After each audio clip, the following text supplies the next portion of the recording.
Please stand up and join me in the prayers.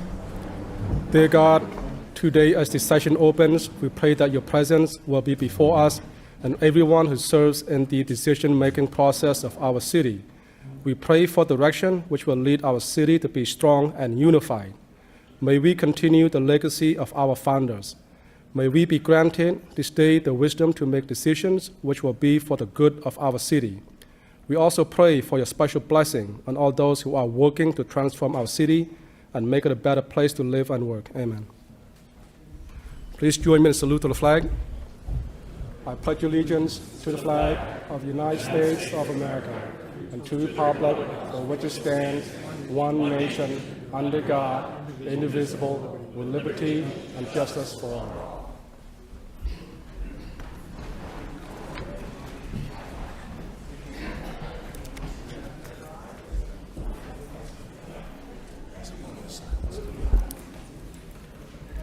Mr. Clerk, roll call, please.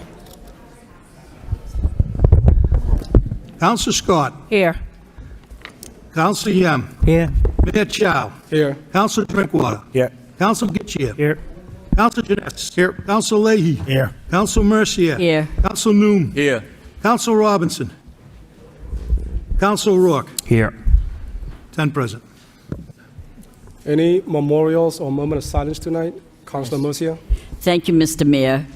From time to time, I get a phone call asking me to please do a moment of silence in darkened chamber for this person or that person. Today was such a day. I would like to offer a moment of silence in darkened chamber for Mark Goddard, born Charles Harvey Goddard. He was 87 years old. Mark starred in a number of television series, but is most well known for portraying Major Don West in the CBS series Lost in Space. Mark was born in Lowell, Massachusetts, and raised in Scituate. Mark was the youngest of 5 children. In 1959, after just 3 weeks in Hollywood, he landed a role in the CBS television series Johnny Ringo. Soon after, he landed a role in the ensemble cast of The Detectives. In 1979, Mark starred with Liza Minnelli on Broadway in a musical, The Act, and played the lead in the movies Roller Boogie, A Blue Sunshine. He was very much beloved for his soap roles. Ted Clayton in One Life to Live, Lieutenant Paul Reed on The Doctors, and Derek Barrington on General Hospital. He made a cameo appearance in the reboot film Lost in Space in 1998. Mark returned to education 30 years after finishing college. He received his master's degree in education from Bridgewater State College and focused on special education, working for almost 20 years as a special education teacher at the F.L. Chamberlain School in Middleborough, Mass. Mark is survived by his wife, Evelyn, and his 5 children and 4 grandchildren. We offer our condolences to his family, relatives, and his many friends. And I'd also like to offer a moment of silence in darkened chamber to all those who have passed away since our last City Council meeting. May they all rest in peace. Thank you. Any other memorials or moment of silence? Here none. Mr. Clerk, please dim the light.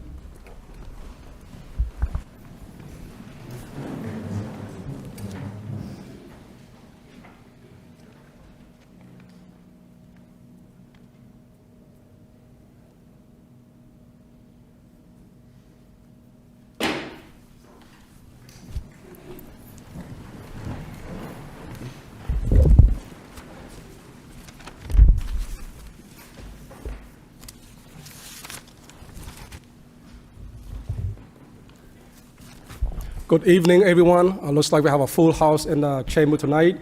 I also want to welcome everyone watching us from home. We now will start with the meeting with the mayor's business on item 2.1, communication remote Zoom participation. Motion to accept and place on file by Councilor Murcia, second by Councilor Leahy. All in favor say aye, opposed say no. The ayes have it. Motion is carried. The next line item on the agenda is a presentation by the Kiwanis Club on the exciting event coming up this weekend. On the Monster Bash, here to present it is Mr. Robert Sherps from the Kiwanis Club. Hi, this is my first time doing this kind of stuff, but so I'm from the Lowell Kiwanis. It's a local nonprofit organization. It's been around since 1917. Our main focus is community service. We have our upcoming Monster Bash on October 28th right here at City Hall. This will be our second year at City Hall. We're very excited. Prior to that, we were at Lowell High School for quite a while. And then before that, Songus Arena and some other places. Last year, we had about 1,800 people show up.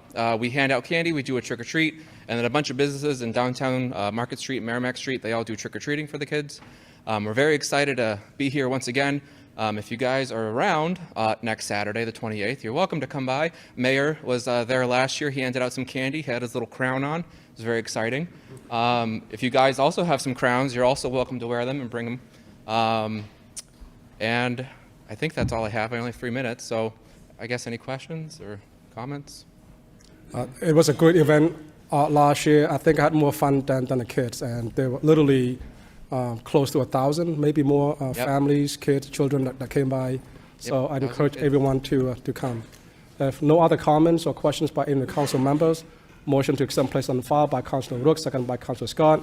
All in favor say aye, opposed say no. The ayes have it. Motion is carried. Thanks so much, Robert, for being here. Thank you. The next item on the agenda is to recognize the National Hispanic Heritage Month. It's a proclamation. I'm going to read it from the podium to recognize this important heritage that we are celebrating also in the city of Lowell. Whereas 213 years ago, in the early hours of the morning on September 16, 1810, the Mexican War of Independence began, which led to Mexico and Central America's independence from the Spanish Empire.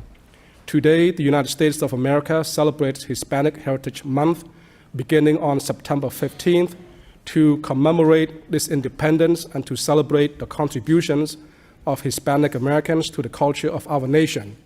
And whereas Hispanic Americans have played a crucial role in shaping American and Lowellian culture, local organizations such as Fortaleza Inc., Latinx Community Center for Empowerment, and others have played a crucial role in shaping the Hispanic culture of Lowell by hosting festivals and running programs to celebrate and recognize Hispanic Lowellians. And whereas from September 15 to October 15, we honor and celebrate Hispanic Americans for their contributions to the cultural fabric of our country and give thanks to those living in the city of Lowell for contributing to the important cultural diversity that is at the heart of our city. This proclamation is recognized and signed by the entire City Council and the administration. Thank you. We now move on to the City Clerk minutes. Apologize, go back to the proclamation. Need a motion to accept and place on file by Councilor Drinkwater, second by Councilor Gishier. All in favor say aye, opposed say no. The ayes have it. Motion is carried. 3.1 is the City Clerk minutes of City Council meeting, October 10th for acceptance. Any comments or questions on this one? Motion to accept by Councilor Robinson, second by Councilor Yam.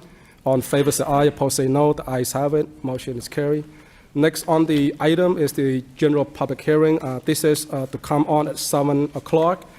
We are not there yet. We have 15 more minutes. So we're going to go to the communication from City Manager. And at 7 o'clock, we will return back to the agenda to take up public hearing. 5, communication from City Manager. These are the motion response. The alphabet A is the motion response on Hispanic Heritage Month, which is read. Any comments or questions, Councilor Nguyen? Thank you, Mr. Mayor. I appreciate the proclamation. Maybe Mr. Mayor can reach out to the representative or the organizers of the event and then present him at your chambers, at your office. Be fine. Thank you. This motion response. The next one is on the opioid task force. This was the motion put forth by myself, and I thank you for the report and the work on this, Mr. Manager. There's a registered speaker, Mr. Mayor. Mr. Clerk, please call the registered speaker. Case Zerix.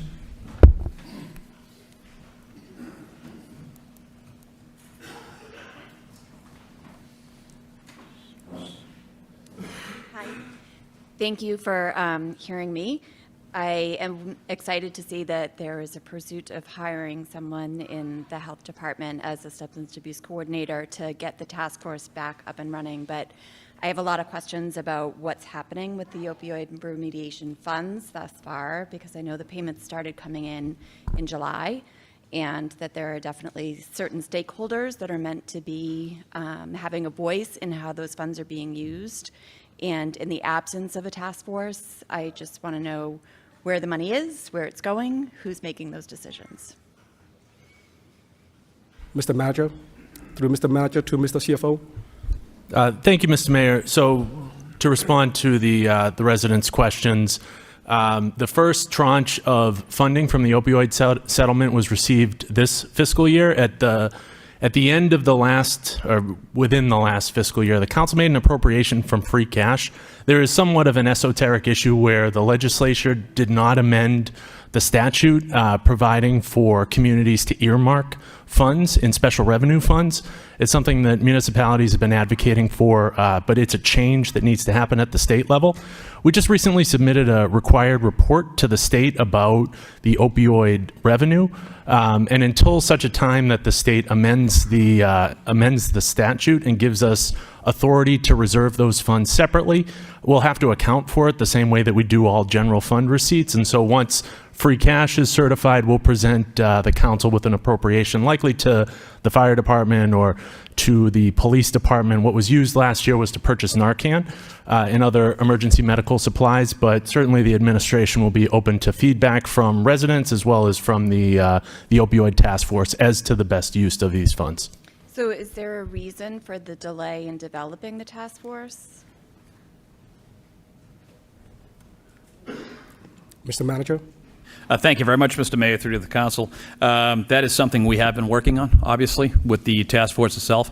Day in and day out, we're still operating with homelessness. Our co-op team is actually still out working, and this task force is something that we look to obviously move forward on when we hire this position. The health department has been in need of people applying for some of the positions over there, and we're to term something the Patriots are using, we're in a rebuilding season over at the health department. But I think that co-op team has been doing a fine job with this. But this is going to bring this to a new level once this person is hired. Yeah, absent of the task force, the key stakeholders who are supposed to have a say in the fund and how the funding and how it's being used aren't having that opportunity. So the sooner we can get the task force up and running, the more the community can play a part in that success as well. And that's what we're looking forward to. That's correct. Awesome. Thank you. Thank you. No, Councilor Mercia? Thank you, Mr. Mayor. Through you to the city manager. When we talk about a fund, an opioid task force fund, with the money for Uber transportation to bring people to detox, would that be a part of that? We're talking like $15,000 to transport people for a year to get them to detox. Now, I'm not saying detox is in Tewksbury and it's not far away. There's detox centers all over the place, and sometimes we don't have the vehicle to get them there. It would be a liability if someone from the co-op team, let's say, brought someone a Worcester to a detox. So I'm asking for that money, and I'm asking for that service to be reinstated. It was a program that did wonders for people that finally have had it, and they wanted to be transported to a detox place, but they didn't have a way to get there. It's a matter of saving lives and turning lives around, and I think it's a key component to this whole puzzle here. So I'm gonna stay on it till, I mean, I drive it myself, but. Mr. Manager? Mr. Manager can respond first to Councilor Mercia, if you like. I'm sure that might be. Thank you very much, Mr. Mayor. Through to the council. Councilor, our co-op team has been working, of course, with the task force as a whole, trying to put this together. But with the settlement monies that are coming in, we still have a PO that is open with a local taxi company that we're trying to remind everybody that we do have. So we have that purchase order that is open, and every Friday, actually, Assistant City Manager is down on Summer Street where we're giving aiding some of our folks, some of our homeless folks with an outreach program to help them. And if there is a situation where somebody wants to get there, we do have that purchase order open for that local company. Okay. Mr. Machado has been kind of reminding everybody of that. So that money does exist. That's something that this council has pushed forward. So that would be something that with this settlement money, if we needed to, we could hopefully refresh that money. But to my knowledge right now, I think we have a open PO of $15,000. Right. And that's money that we Yes. could still utilize at this time. Okay, that's good, thank you. But that's because this council was looking for that. Councilor Robinson? Thank you. It almost seems like we're blurring a couple things here with this conversation. This motion response is specifically to reviewing the feasibility of establishing a mayor's opioid commission. I put the motion in about 4 weeks ago. Request that City Manager provide the council with a detailed report on Lowell's allocations and commitments from the Attorney General's statewide opioid settlement funding stream. I think that would be a good opportunity, once that motion gets answered, to provide us with information is, how much is there, what are suitable uses, what can that money be allocated to, and then we can begin the conversations as to what makes the most sense, I think, with the public as well as internally with, Ms. Golden and everybody else involved. But that motion, we still haven't got the response as far as like all the information surrounding these funds. And I think once we have that, then we can start considering where it goes. Thanks. Councillor Nguyen. Thank you, Mr. Mayor. I think it's important, as the mayor requested in his motions, and the response is to establish the task force, the chair, co-chair by both. One is Councillors Mosius and candidate for councillors, Corey Blanchers. Reestablish that as quick as you can, and also share the express request of the speaker as far as the funding. So whatever the funding amount is, that should be distributed to the partner if need be. So thank you. Councillor Kishio. Thank you, Mayor Chow. Through you to CFO Baldwin. So we already received a check. Do you know how much that was? And when we received it? Mr. CFO. Thank you, Mr. Mayor. Without the benefit of having the information in front of me, it was this year's allocation, and this is a multi-year settlement payment structure, was somewhere in the order of $400,000. But as I mentioned before, we're prohibited by statute from earmarking that money. It has to flow through the free cash process and would be available to the city in FY25 after the free cash is certified. So if we wanted to just free up free cash and just replace it with that, or just as a placeholder, we could take free cash currently in $400,000 and use it, or no? Or does it have to be earmarked specifically in FY25? If I may, Mr. Mr. Mayor. CFO.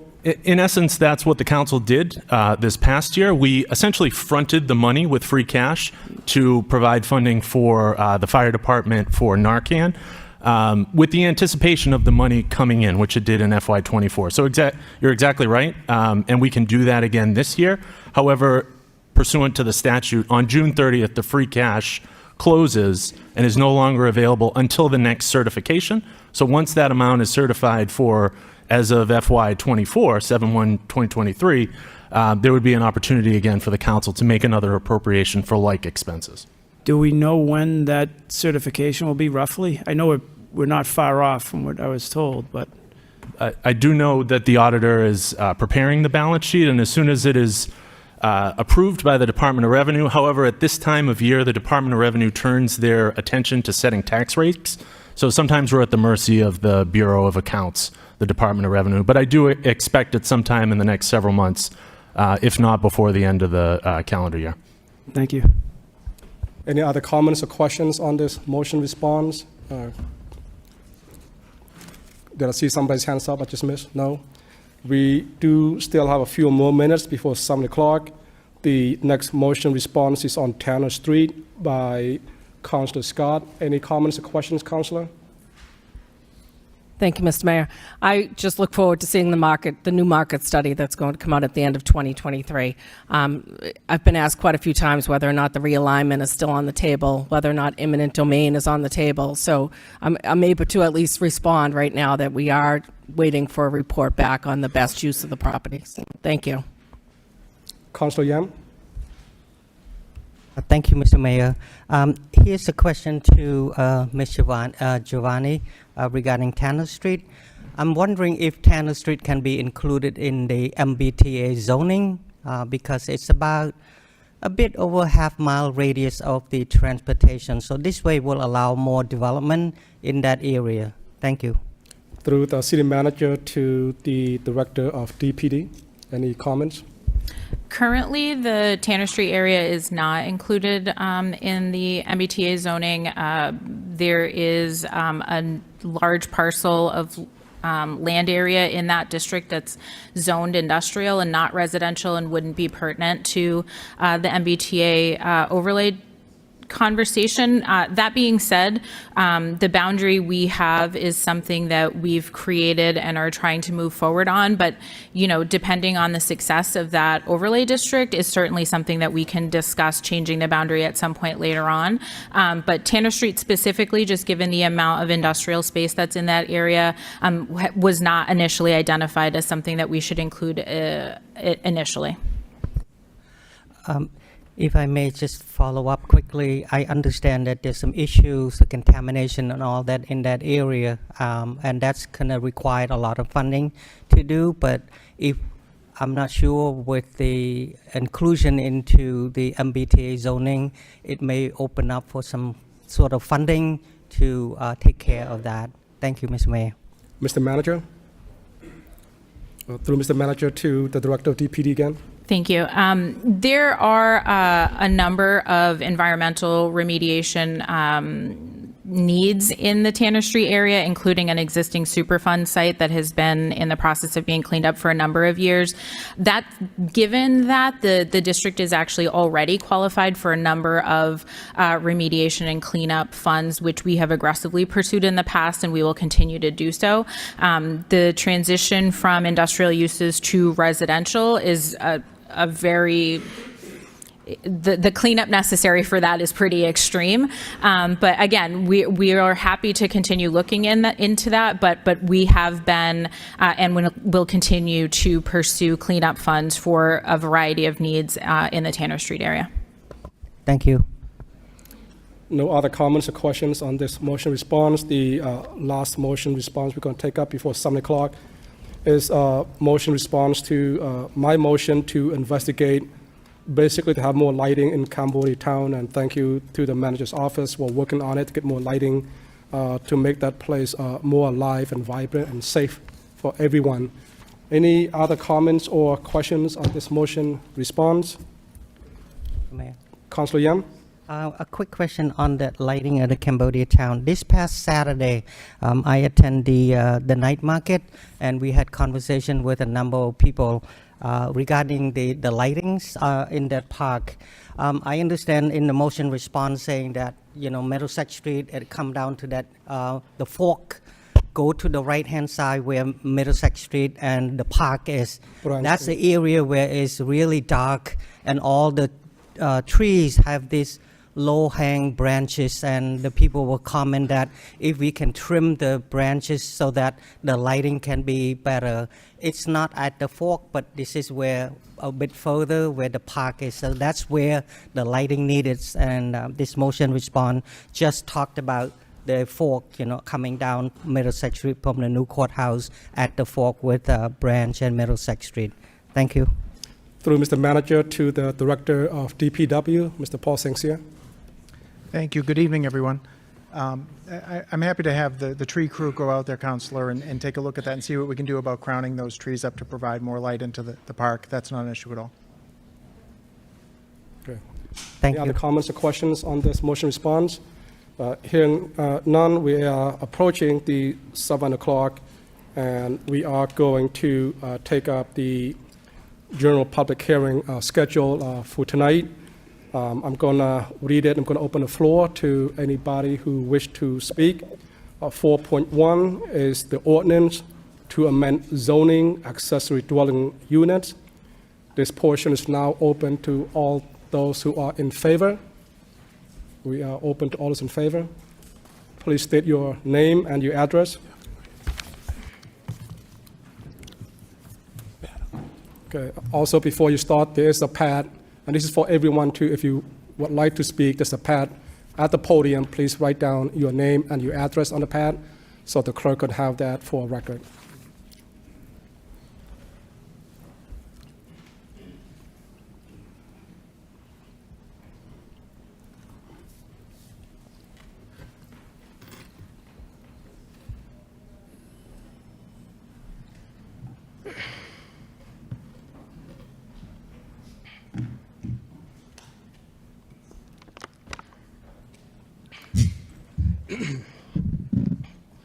Hello, my name is Justin Silvum Ford.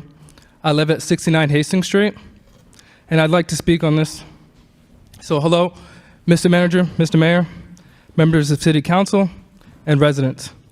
I'm here to speak today in favor of ADUs, accessory dwelling units.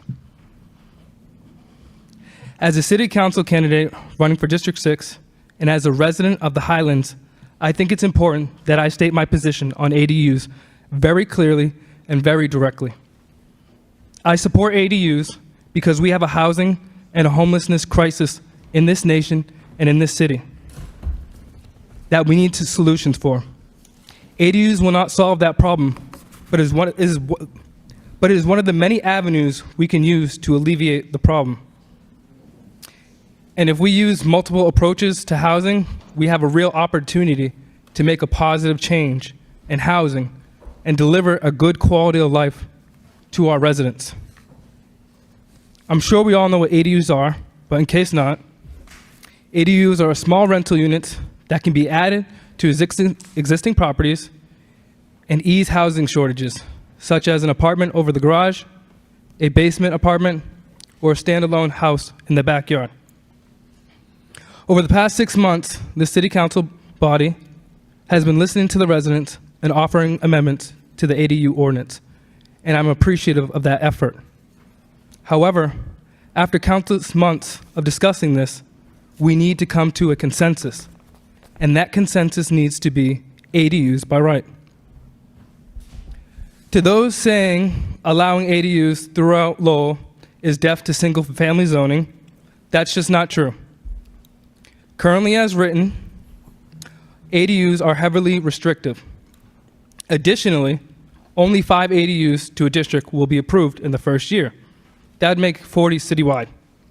Now, to me, that's a very small change to a city with 115,000 residents. To those saying allowing ADUs will change the character of the neighborhood, when hasn't our neighborhoods changed? If I look back to my neighborhood 20 years ago, it's very different today. And I would hope it would look very different 20 years from now.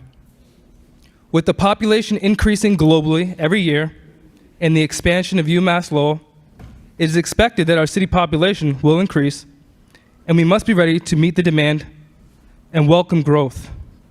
Neighborhoods will change, as they always have, but let me offer some benefits to ADUs. They can be helpful to people of all ages, such as aging seniors who still want independence but be close to family, or a young adult like myself, college students looking for independence but also affordability without worries of an unfamiliar roommate. It can provide an affordable housing option because typically these units are cheaper than apartments. It uses existing housing stock efficiently by allowing people to either bring allowing people to bring their homes up to code or add additions, which will be cheaper than building a new property. Again, it increases the housing supply without further land development. And lastly, it can improve a homeowner's cash flow if on the rent unit. This council was elected to represent Lowellians and provide a better quality of life. And after 22 months, we have been going in circles on a solution to address homelessness. Now that we have an ordinance presented in a way to alleviate a small percentage of homelessness and/or housing insecurity, members of this community and body want to kill that legislation. I'm deeply disappointed in those who do not wish to see our homeless and housing insecure have options to live under the guise of deaf to single-family zoning or change to character of neighborhood. It's NIMBYism and it's discrimination towards lower-income residents. Please help Lowell and pass this ordinance. Thank you.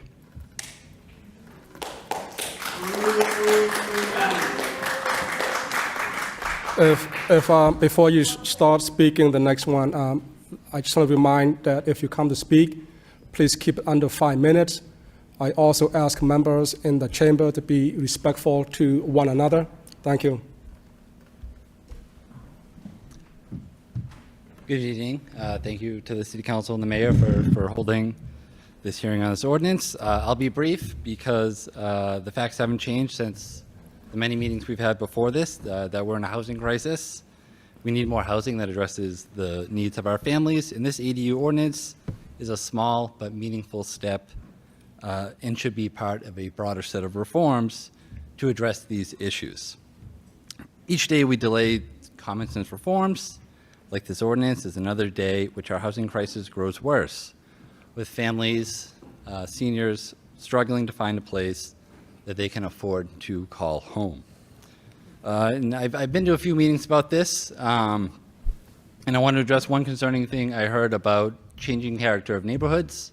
I'm a Belvedere resident, and the character of my neighborhood is not one that is hostile to people who rent.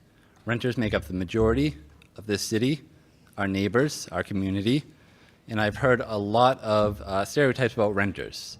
They're all Section 8, they're going to have 6 cars parked on their lawns, and I found this really hurtful, and this is not what I think represents my neighborhood or my city. So I urge the council, please vote in favor of this ordinance and help make Lowell a better and welcoming place for everybody. Thank you.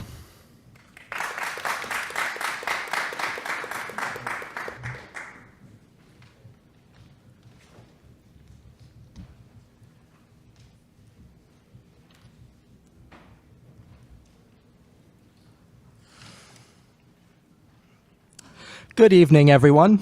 My name is Noah. I live at 200 Market Street, and I would like to speak to you all about this accessory dwelling unit ordinance.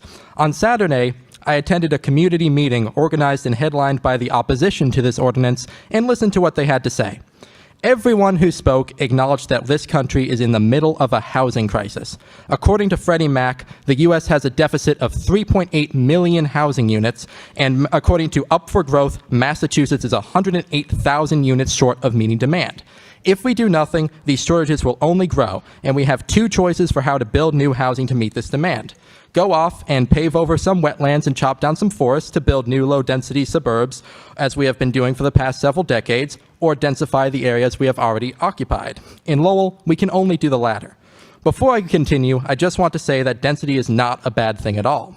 Density can put people closer to the goods and services that matter to them, and while the cost of providing services like infrastructure maintenance does increase with population, the unit cost, that is to say cost per person, from everything for roads to water pipes and electrical lines to emergency services, goes down with density.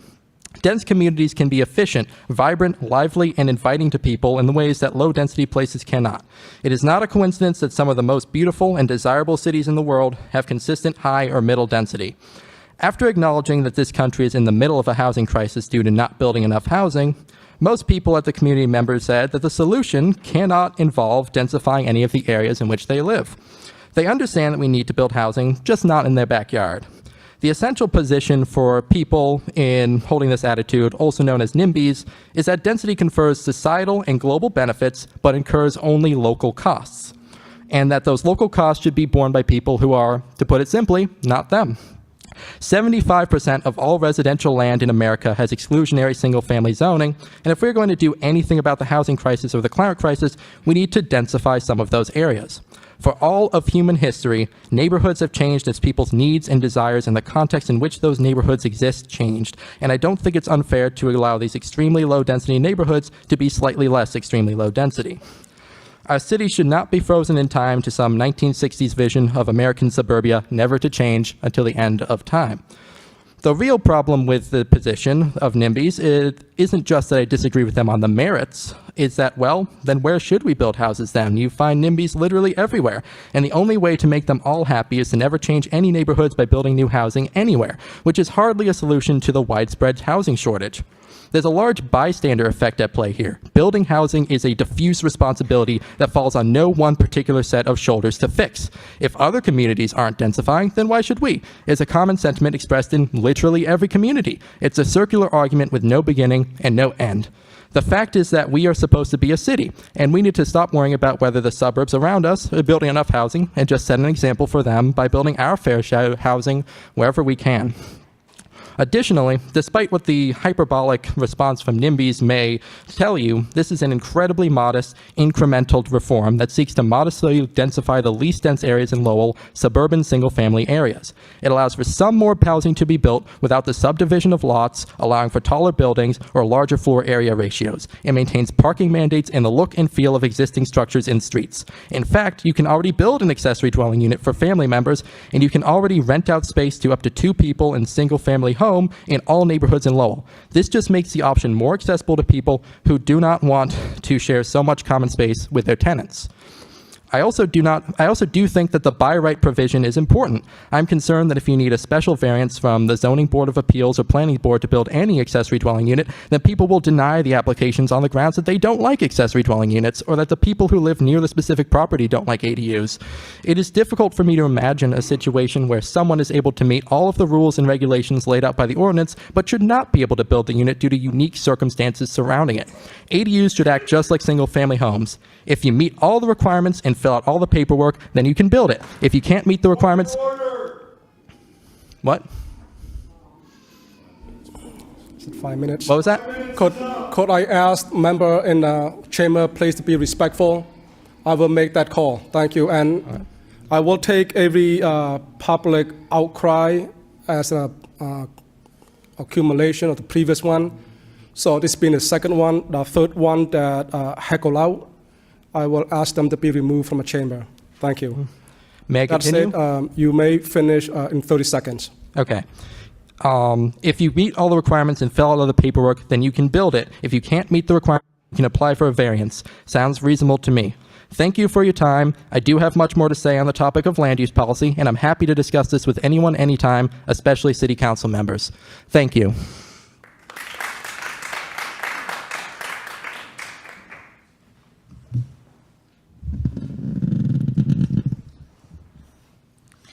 Hello, good evening, city councilors, city manager, and everyone. My name is Sophie, and I live at 173 School Street, Lowell, Mass. Thank you for letting me speak tonight at this meeting. I am a Lowell resident, as well as a civic engagement coordinator at the Cambodian Mutual Assistance Association, also known as CMAA. I want to express my support for the ADUs in Lowell. Housing in Lowell has risen so high that the average rent is roughly $2,000. As someone who's grown up in Lowell, even with a full-time job now, I have a hard time paying rent. We have all these programs to support low-income families, but where's the support for those working class families who have jobs, but the jobs just aren't paying the bills? We need to find a solution to make housing more affordable. If Lowell were to pass these changes, it would allow ADUs. Roughly 5 to 10 units would pass the inspection, and even then, those changes would make very minimal changes to the neighborhoods. With that said, I would like to ask all city councilors to consider supporting and voting in favor of ADU zoning in Lowell. Thank you. Before the next person speak, this is a general comment to everyone in the chamber. If someone is speaking in favor in this portion of the meeting, if the previous speaker already made your point, please, you do not need to come speak again on the same point. From what I'm looking around, I see there's a lot of people here to speak tonight. So this is with respect to everyone's time. So I ask the following people, if someone already made your point the same way you would like to make, please, you do not have to come to speak again. Thank you. Thank you, Mr. Mayor, city councilors, and city manager. My name is Joanna Danis. I'm a resident of Lowell, and I live at 281 Boylston Street. I'm here to speak on Ordinance 4.1 amend zoning. The city has been having conversations about ADUs for months now, and it feels as though as a city and as a council we are at a standstill. I'm here to speak on my support of ADUs. It is no secret that housing and rising housing costs across the country, and especially in the state of Massachusetts, are a burden. According to the Boston Foundation, 45% of renters in the greater Boston area are cost burdened, meaning they pay more than 30% of their monthly income on housing. Lowell and the Merrimack Valley are not immune to that sentiment. Lowell's population is growing, and so is our university. Lowell is in desperate need of more housing, plain and simple. There are zero downsides in allowing taxpayers in the city to convert their own dwellings into ADUs and making them more accessible than they are now. I just want to remind everyone that it was this council that passed homelessness as a public health crisis. Please tell me how refusal in allowing taxpayers to expand and add more housing is staying true to that motion and that sentiment. It was also this council that passed racism as a public health crisis. CEO Paul Grogan of the Boston Foundation says it best. It is not an earth-shattering surprise that Greater Boston has a great deal left to do when it comes to addressing the legacy of social and economic segregation. What may be surprising is the level to which overt redlining tactics designed to keep racial and ethnic minorities out of some areas have been replaced by economic, social, and zoning barriers. We know multi-generational housing is particularly valued among communities of color. Refusal to allow ADUs perpetuates redlining and neighborhood segregation that occurs in the city of Lowell. Change of neighborhood character is not good enough reason to not support adding more housing units. Change of neighborhood character, simply put, means not wanting lower income communities to move into their neighborhoods. ADUs would still be heavily restricted, and there would be no death to single family housing. This is fear-mongering language. Regarding affordabilities, ADUs will be naturally occurring affordable housing because the rents are already lower than market rate anyway. There is no real reason to not support the expansion of ADUs, and any councillor that opposes this motion will not have my vote in November. Thank you.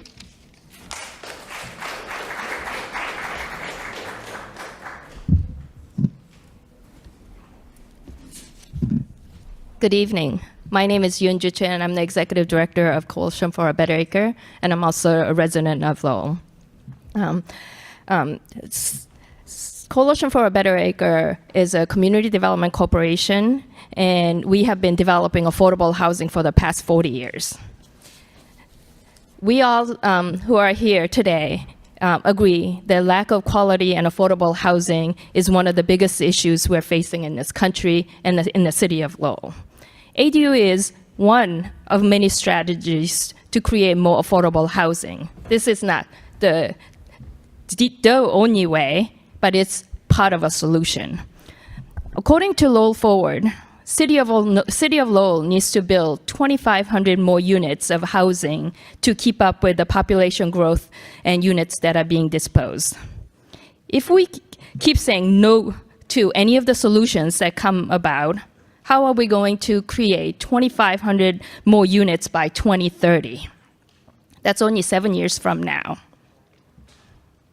We CBA are trying to do our part, and I hope you can also try to do your part by agreeing to let ADUs to be built in the city of Lowell. I know that you can actually go to get variance and build ADUs currently, but it is also very difficult for those people with language barriers, or the system is not easy to get around. So it's really, some of this is also an equity issue.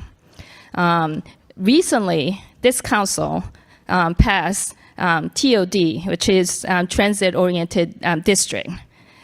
In TOD district, which is fairly pretty much the walking distance from the Gallagher terminal, there's pretty much you can actually build very, very dense properties. So, for example, you can actually build about 15 units in 1 acre of land. And because this is really in low-income area, there hasn't been a single people that are sitting here who are really concerned about density and everything. No one has spoken against it. I'm a big supporter of TOD, but I'm just saying that no one else, because this impacts low-income families in the city of Lowell. And I'm looking around, there's a lot of older people, and I'm assuming most of you are homeowners. So you're here, and the people that just spoke up about who are supporting ADUs in general are younger people who can't afford to purchase. And I'm also looking around, and many of you are older, and you may also need ADUs. As you get older, do you want to, when you don't have caretakers, my parents, for example, I am never sending my parents to a nursing home. If there were ADUs, to be able to take care of your parents, that's a great thing. And that's what ADUs are really designed for. And yes, there may be some people that will create ADUs to rent it out. That could also help them with their mortgages, and they can live they can actually have family members living nearby who can take care of them, or they can take care of your children. There's a lot of benefits to ADU, which is really designed for. There's such a fear mongering that this is going to kill single family zones. According to NIMCOG, there would be about 5 to 10 units in the city, whole city, a year of ADUs that would be developed if we can build by rights. 5 to 10 units in the city of 115,000 people. 115,000 people, we probably have over 200,000 units of housing. 5 to 10 units are not a lot of units. So this is really nominal. This will not make dent. And the amount of time that we have spent If I could talking interrupt about the this. speaker, your 5 minutes is up. Sure, thank you. So I just like to ask, this is a very nominal issue that we're talking about, but it's a way to create additional housing for a city that's really in need. Thank you.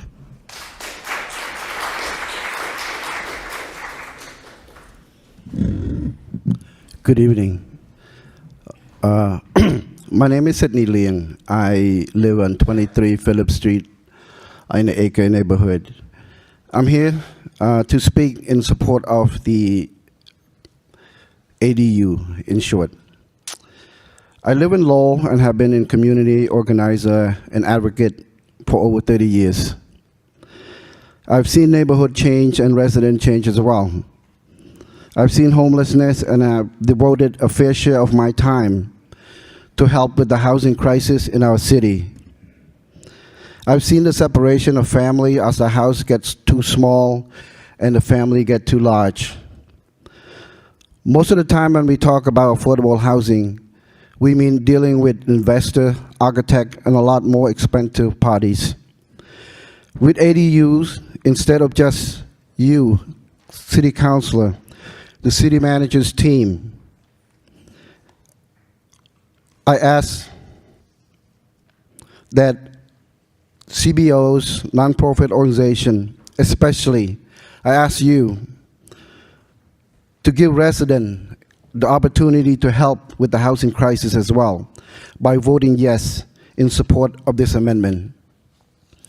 About 10 years ago, I saw one neighbor had to take a mother to the nursing home. I've seen families who used to live together have to be separated due to crowded spaces.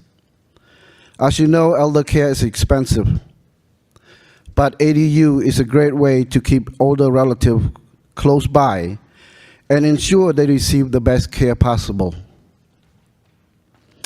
ADU will increase real affordable housing option in the city.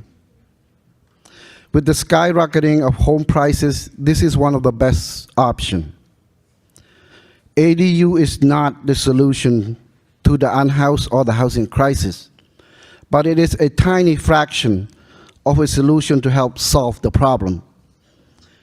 It provides low-cost, often self-funded investment opportunity for single-family property owners who may want to make some extra incomes and add an inexpensive rental to the city housing crisis. It also creates less time to build than building a larger one. Please remember, all ADU will have owner living close by and therefore create a safe living environment and arrangement and support multi-generational families. Unfortunately, throughout the years, I've learned many acronyms about the opposition. Often it's about NIMBY, not in my neighborhood, or the latest one, banana.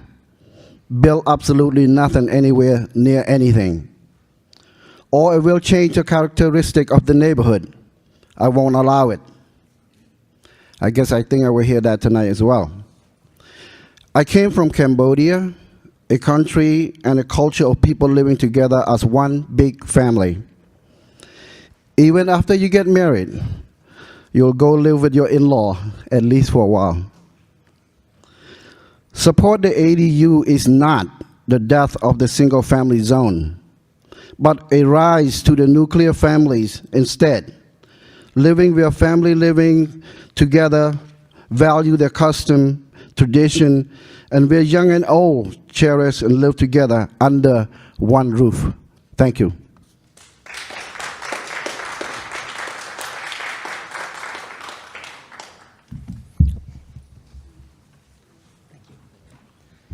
Evening, Ryan Gilday, 18 Holbrook Ave. I don't think you're going to hear anything new tonight, so I just wanted to offer thanks to the council for getting it to this point. I know it's been a long process, especially Councilor Drinkwater really shepherded this a long way. It's not an easy issue. It's not an easy topic. So it is important to a lot of people, and I think even to a lot of people who are opposed to this motion can recognize the importance that we are in a housing crisis and that we do need to add some housing. I'd also like to thank the DPD, who I know have done a lot on this. They've really educated the public about what it is, what's in the ordinance, and everything else. So I do offer my thanks on that.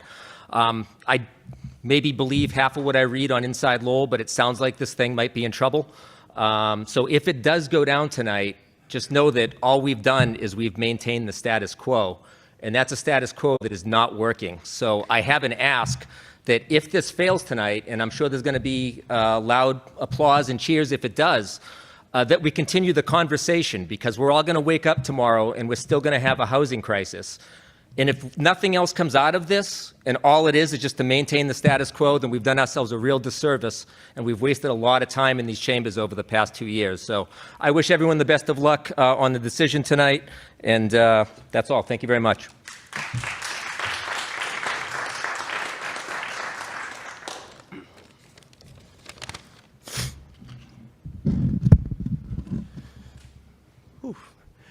Good evening, Mr. Mayor, City Council, City Manager. Hi, Councilor Mercier. I'm not going to repeat like everyone else has been mentioned already. Everyone know that as ADU is not a threat to a single family zoning in Lowell.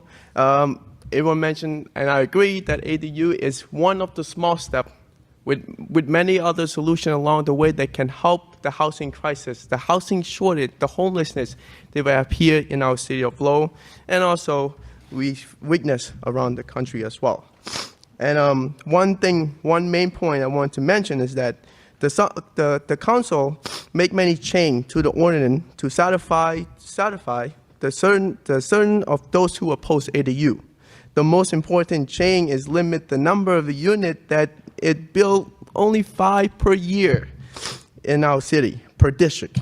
At that rate, I cannot imagine that you're going to see the end of single-family zoning. Lowell is a strong city that meets challenge without fear. We have solved issue not for a short-term personal benefit, but the long-term betterment for our community.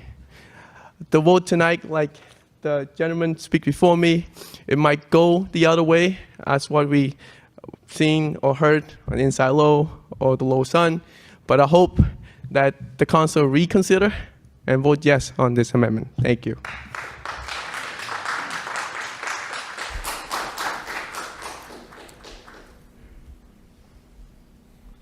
Hello, my name's Paul Early, and I live at 476 Pine Street. And I'd like to speak in favor of ADUs. I've lived in both legal and illegal ADUs, and let me tell you, it's better to live in a legal one.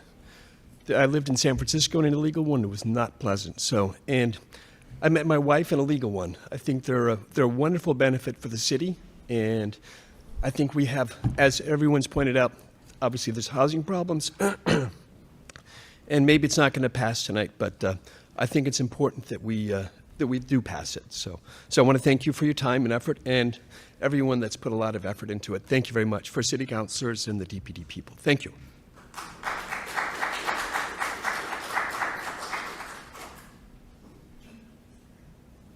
Anyone else here to speak in favor? And just a reminder, if you are going to make the point that the previous speaker mentioned, please refrain yourself from speaking. Hi everyone, my name is Zoe Zaniku. I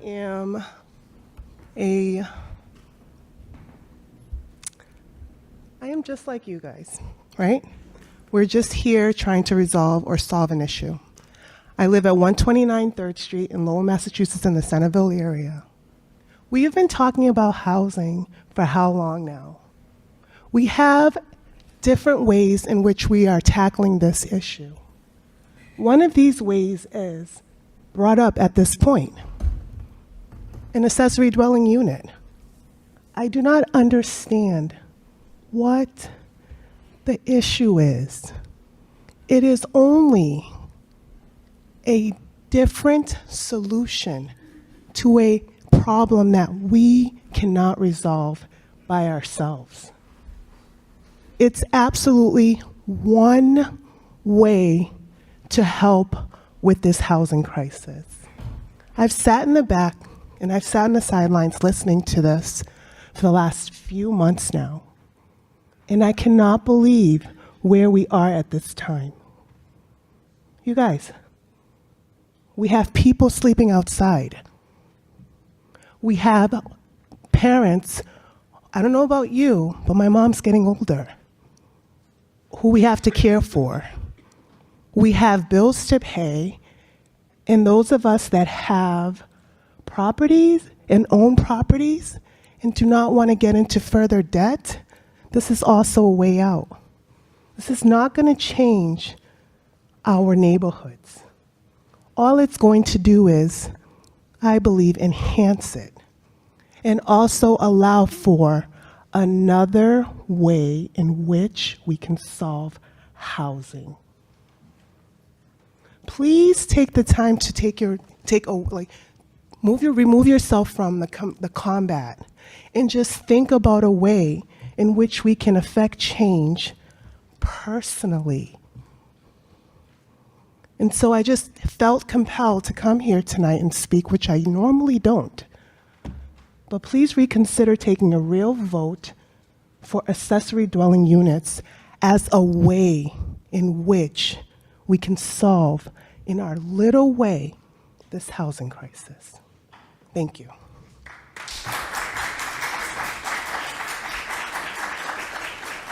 Anyone else here to speak in favor? To speak in favor? Hearing none, that portion is now closed. We are now open to all those who oppose.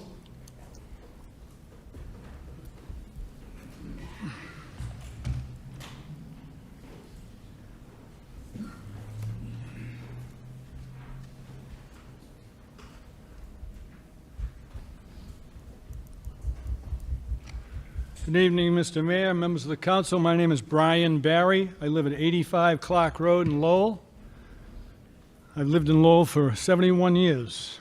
I'll be brief as I spoke at the July 25th public hearing. First thing, I wasn't going to talk about this, but first thing I think we should get clear. This is not affordable housing. This is market rate housing. People don't spend $180,000, $200,000 to build a 900 square foot apartment and then rent it out as affordable housing. We oppose this ordinance because it creates rentable ADUs, creating two-family houses. It provides for waivers of the regulations by special permit. So one of the regulations is you can only have 2 bedrooms. But if you go to the Zoning Board of Appeals, maybe you can get 3 bedrooms. You could maybe waive a setback requirement. You could waive parking requirements. There are other requirements that can be waived or altered by special permit. In the ordinance, there's no limit on the total number of occupants in the primary and ADU. It will effectively do away with single-family zoning in the city of Lowell. It will make one of the densest cities in Massachusetts even more dense. I could go on, but I'll spare you. Most people have the same concerns. One stated purpose of the ordinance, however, is to preserve the character of the city's neighborhoods. That's a quote from the ordinance. I would like to address the issue of parking. Councilor Mercy, could you put those up for me? I brought with me tonight a couple of exhibits to help you visualize how your adoption of this ordinance may affect a property and over time a neighborhood and ultimately all neighborhoods and the city as a whole.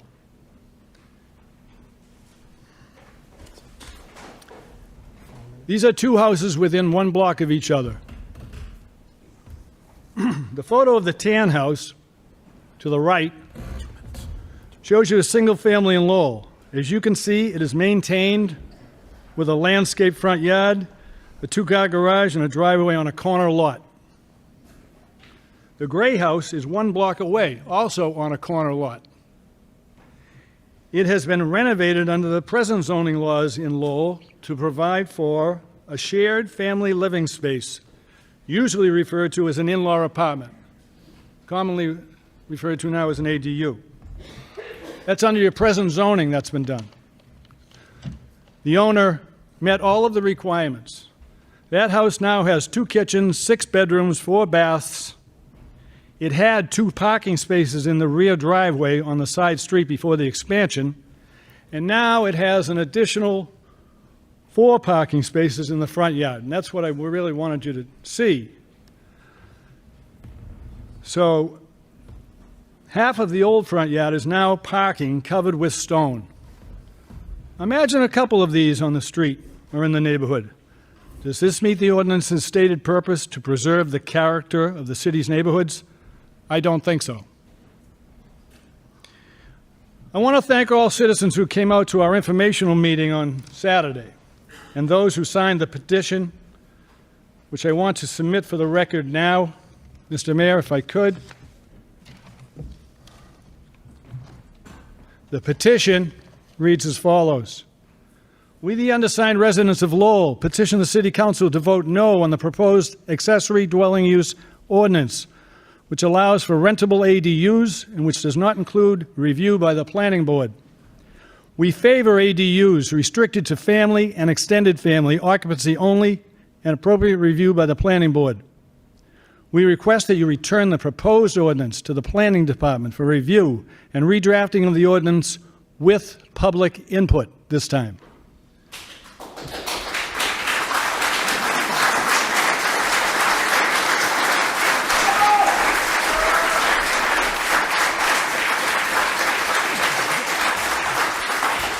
We had 1 meeting, and there's over 291 signatures there on that petition.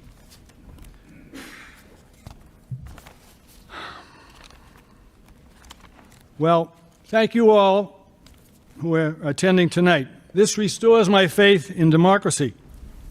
In an era when actually coming out of your house rather than communicating by telephone or email or Facebook or Instagram or Zoom, it is extraordinary to get this number of people to attend a government hearing to exercise their right to be heard. To the Speaker, 5 minutes up. I will allow another 30 seconds I get 10 seconds. Finish your thought. This is an important issue. The vast majority of the voters of Lowell who have been educated on this issue are concerned and opposed to this ordinance. I'm very grateful for your attendance here. I hope that your elected officials who represent you listen to you tonight and abide by the will of the people who really make up the government. Thank you.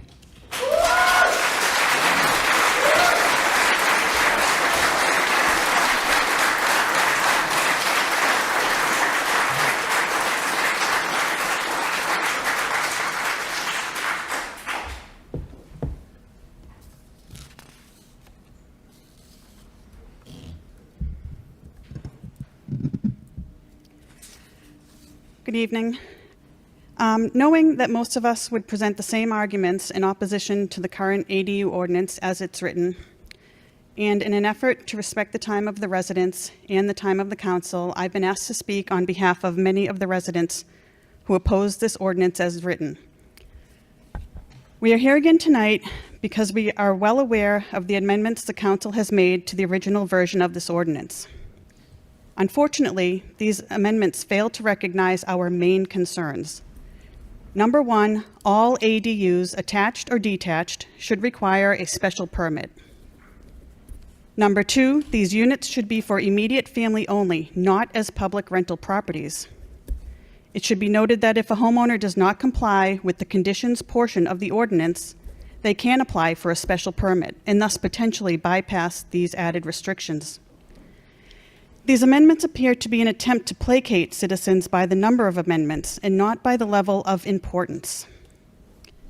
Inside Lowell recently published an op-ed where ADUs were referred to as, quote, in-law apartments as they are more commonly known, end quote.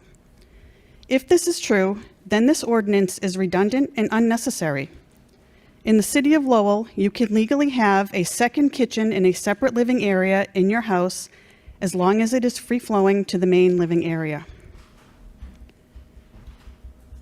Proponents of this ordinance have continually stated that our surrounding towns and cities already allow ADUs, but they fail to mention that these towns have less than 1/3 of the population of Lowell. They fail to mention that these towns have large lot size requirements, that the ADUs must be attached and used for family members only. And most importantly, they fail to mention that they are subject to review by either the planning board or the zoning board. They are not allowed by right. If the members of the council are going to compare what they are trying to accomplish with this ordinance with what has been done in surrounding towns, then similar language needs to be added, particularly in regards to the special permit requirement and limiting the occupants to immediate family only. By definition, the Lowell Planning Board reviews, endorses, and implements the comprehensive master plan of the city. The Planning Board administers and enforces the provisions and requirements of the subdivision control law, provides site plan review to development projects as outlined in the zoning ordinance, and special permit review to projects for which the zoning ordinance has defined the board as a special permit granting authority. Additionally, the board provides recommendations to the City Council regarding proposed zoning amendments and changes to the city's zoning map. On July 17th, the Planning Board unanimously voted a negative recommendation to the City Council to this ordinance. Wouldn't it make sense to heed the recommendations of the trained professionals the city has appointed for this very purpose?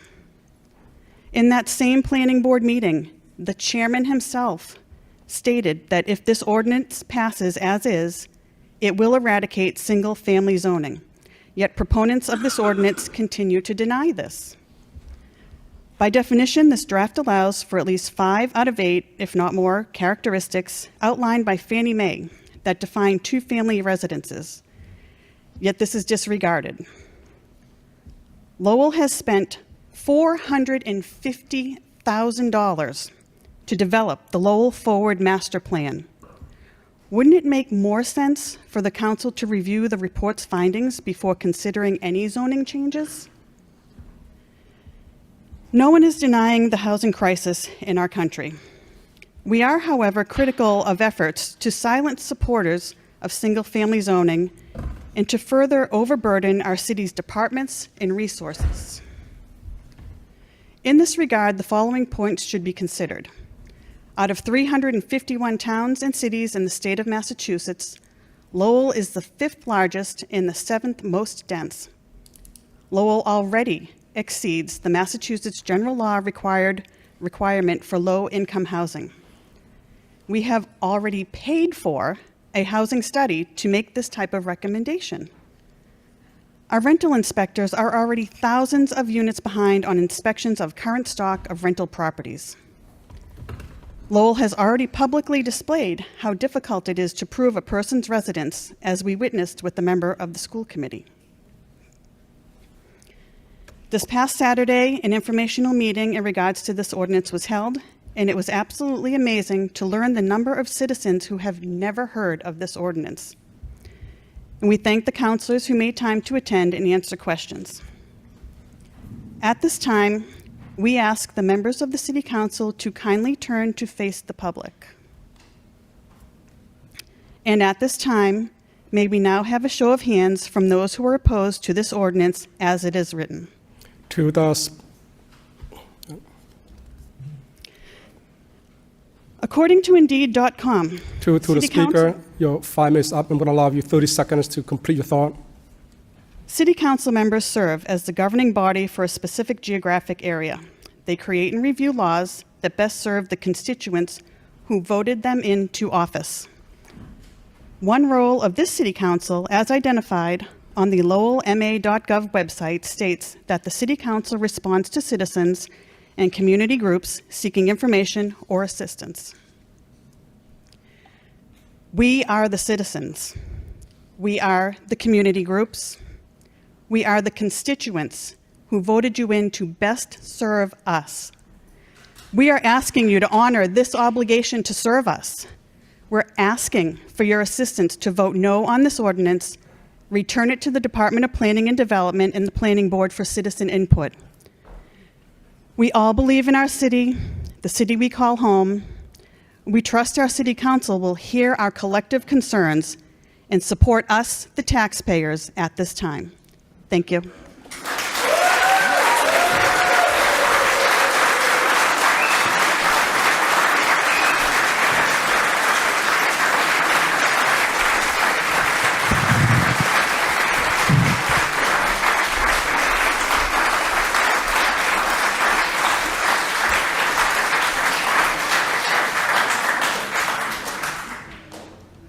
Good evening, Mr. Mayor, councilors, members of the administration. Good evening. Corey Belanger, 200 Rogers Street. For starters, I'd like to open the conversation by recognizing the council, the hard work they're doing, addressing and acknowledging the housing crisis we have in the city, the hard work you're doing, and you're exploring all options. So I think your efforts should be recognized tonight, and thank you very much. But let's talk about something I think we can all agree on, which is some of the basis of the makers of the motion, and that is keeping the family unit intact. God forbid, some of us, we have a family member with a sickness or is displaced by flood or fire, whatever it may be. We want the homeowner to have the capacity to help out family members, correct? I think we can all agree on that. Well, the provisions are there currently to do just that. The City of Lowell does have an in-law provision in the books. As the previous speaker just mentioned, there is no limit on the amount of bedrooms, bathrooms, or kitchen you want to do in your home. If you wanted to finish a basement, you could easily do that. You can add a kitchen and a bathroom. You go down to inspectional services. You will receive a high level of service. They will walk you through the process. But that usually involves an individual or two. But the deciding factor for me on this issue is really watch the dialogue from the councilors and input from the residents is that is a matter of enforcement and verification. And I will explain. Let's fast forward down the road, a year or two from now, if this is passed tonight, for per se a 900 square foot unit as being proposed. Inspectional Services receives a complaint from a resident. On my street, there's a high number of cars on the street as of late, blocking my driveway. There's a lot of residents living in the house. Can you please go take a look? As we so often hear. Well, Inspectional Services, currently has enough on their plate as it is. They can get to the residents, but there is no way to verify who's living in the unit and how many. We cannot lawfully enter the unit and do a count and do an inspection unless we give them permission. So there is no way to monitor the amount of individuals who will be living in this unit. And secondly, we've heard so much about affordable housing. Absolutely a problem, one we need to address and work very hard on.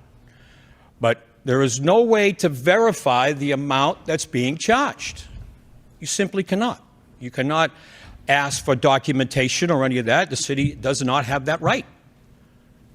So it does not do anything for the affordable housing issue, I don't believe. As Mr. Barry mentioned, it's quite the investment to install today. Anybody that's familiar with construction costs, there's no way you could go through all this labor and intensive work and rent out at an affordable rate, unfortunately.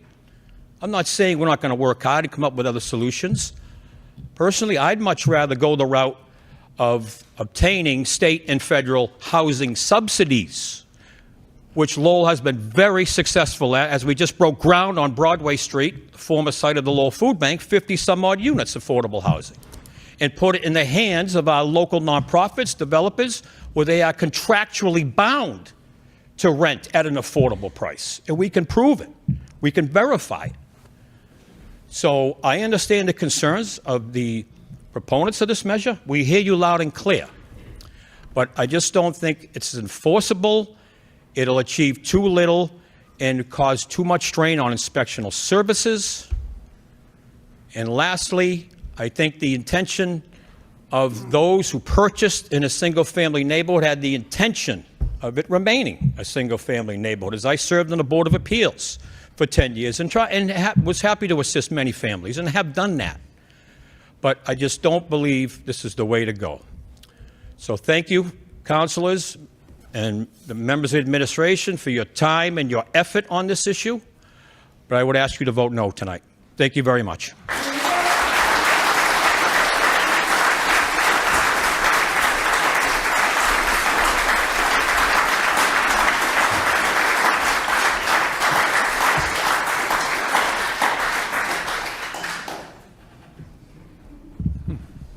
Good evening, Mr. Mayor and City Councilors.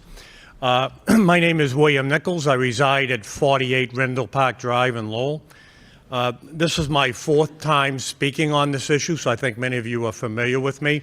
I wish there were frequent flyer miles that I could earn from speaking on this, but I can't, both at the Planning Board and now at the City Council for the third time. I'm here because I want to go back to how I originally got involved with this issue, and it was the idea that it wasn't the idea that I was for or against ADUs. It was that when I first read the ordinance, I thought it had a lot of holes in it. I still think it does. We've made some inroads, and city councilors, with your amendments, you've corrected a lot of these things and have actually enhanced it a little bit. And I recommend that we continue to do more on this. I think that when I saw the number of amendments coming from the councilors on this issue, it reinforced my idea that this was not ready to begin with. Okay, so I still think we have a lot of work to do. I'm going to briefly talk about some of the issues that I've objected to that I still think need some work. That includes off-street parking and thinking about some limits on that. How do we handle properties that are owned in trust? I am against the by right. I would like to see this go forward under a approval by the planning board issue. Driveways, that's been mentioned, and we've seen it in evidence on the pictures. I think a lot of our properties are being overrun by concrete. This really disturbs me potential-wise for ADUs. The accesses, how are these units going to be assessed? I think that's an issue. The inspection workload, I think, is something we've overlooked. Real estate closing costs, that's another issue that came up as far as what's going to happen if somebody wants to sell these units that have been converted to an ADU and the new buyer doesn't want it. There's a lot of issues there that need to be looked at again. I also don't think every single district in the city needs to come under an ADU ordinance if it is passed. And also I want to reiterate that this is not taking away the right of having in-law apartments. They've existed. All of us as family members, myself included, that have gone through this, and that's still very important, and that's not going to change. And also, my final point is, on garages. I am against having a garage converted. A garage is to store vehicles in. If we convert garages, we're taking vehicles out of a garage and putting them on the street. What I'm recommending to the City Council is you go back and you ask for further neighborhood input. I was shocked at the 300 people that showed up at the Riley School, because what I heard from them was a lot of them did not know about this ordinance. And I think a lot of that's related to the death of a hard copy newspaper that we all used to get and know all the issues. It's a little bit tougher to find those out. Finally, I just want to say that I also commend those individuals, even that are for this, for coming up and speaking on it. This is government at its finest, people coming out for and against an issue and giving their opinions. Thank you very much for listening to us.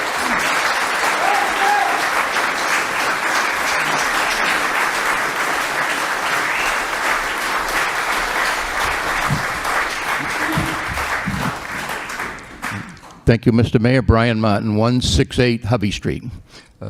I was hesitant to speak this evening, but I thought that my wife told me this is the last issue you're going to be involved with for the rest of your life. I should say something, and I'm one that probably, because my mom passed away a long time ago and my dad ended up at Duville, I would never have considered an ADU to put him next to me, quite frankly. There's just no way he was going to live with me. But in any event, one of the things that I wanted to share with everyone, and I think I have some standing here. I sat in that chair, I sat in Sean Machado's chair, I sat in the manager's chair, and I stood where the mayor stood. So I've been around a long time. And one of the things that I think I'd like our citizens to leave this evening with the knowledge that we have a pretty good city here, a great city. And I compare this housing issue to the Lowell Public Schools and the private schools in Lowell. And so if you think about what we offer in education and housing, we kind of have a similar dynamic. If you live in Lowell, you have an opportunity to attend private schools, public schools, pre-K, go to terrific schools throughout the city, go to the high school, vocational school, Middlesex Community College, university. You can walk to every one of those. That's a pretty cool thing for a city. And I think we should be proud of that. But in the same token, if you look at our housing stock, we have public housing, exceeds our requirements, and they do a great job with our Public Housing Authority. We have Section 8 certificates that are provided to a lot of the community providers to provide more housing and more opportunity for our residents. We have a lot of starter homes. We have multifamily homes where young people can buy a two-family at some point, and they can get a Section 8 certificate to help with that, similar to what happened at Julian Steel. And you can actually go through the whole housing stock and whole housing market to buy $1 million home in Lowell. That's a pretty good thing for a city. And I think we should be proud of that. And I think we should collectively think that we have a lot of good things in our community and never take anything for granted. But I'm quite proud of that. And I think the debate this evening is a good one. I think this ADU ordinance should be defeated. I think it should go back to the planning staff, go back into the community leaders and speak with our neighborhood folks and redraft something that's acceptable to our residents and taxpayers, rather than just a few that think this is the right thing to do. I respect them, but I think it's a huge mistake. And I respectfully request that you defeat the ordinance tonight. Thank you.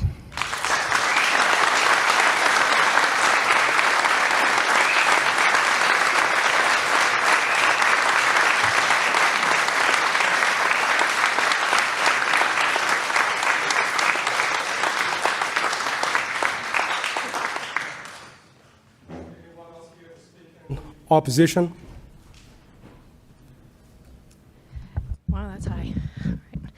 I'm Patty Shepard, 53 Cliffside Road. I had no intention of speaking tonight. The reason I'm up here is because I actually don't want this to pass, not because I don't want housing. I actually agree with virtually everything that was said from the people who want this passed, except I'm not a NIMBY. That's the one thing I disagree with. I am actually not a NIMBY. I actually think that if I want housing for everyone, I should think about what that impact has for me and my neighborhood. And I think I should be a part of that, okay? I am a Lowell public school teacher. I have lived in Lowell my whole life. It is my city, right? It's just a part of me. I work with families who have difficulty navigating because of the language barrier. That's not a reason for this. It is not a reason to pass this, okay? That's a reason for City Hall to figure out how to help people with the language barrier, because that is every aspect of government for them, okay? So let's not pass this because of a language barrier. Let's fix the language barrier. That's an issue that also needs to be addressed. My greatest concern here is that you're taking something that we already have a process for taking care of, right? You're saying it's solving a housing crisis. I drive Appleton Street twice a day, every day. I know there's a housing crisis.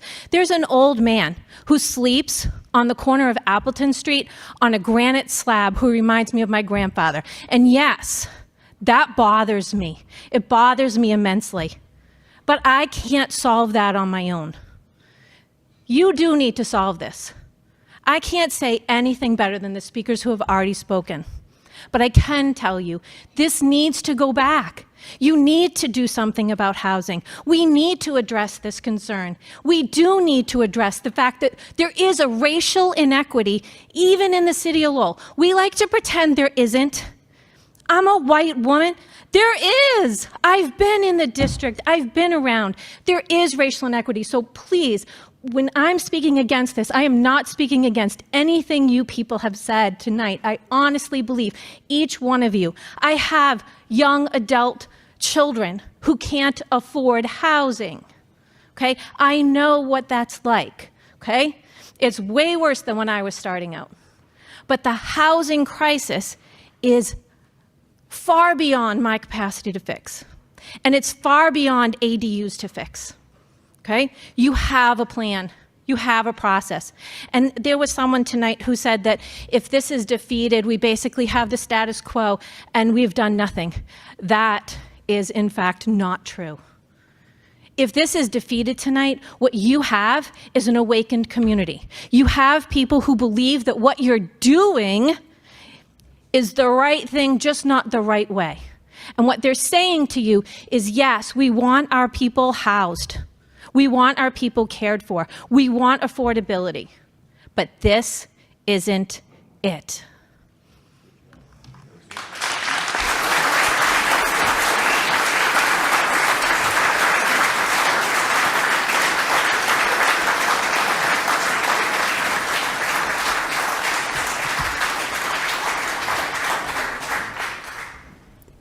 Is there anyone else here to speak in opposition?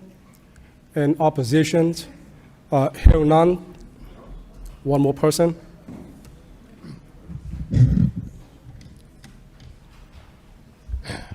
Mr. Mayor, for the record, my name is Curtis LeMay, 40 Robert Street, Lowell. I can't speak any more to what people like Mr. Barry and Mr. Martin and several others have said. But what took me, and it was by total surprise, because I've been down here for quite a bit now, or some neighborhood meetings. Unfortunately, I wasn't around for the one in Belvedere, but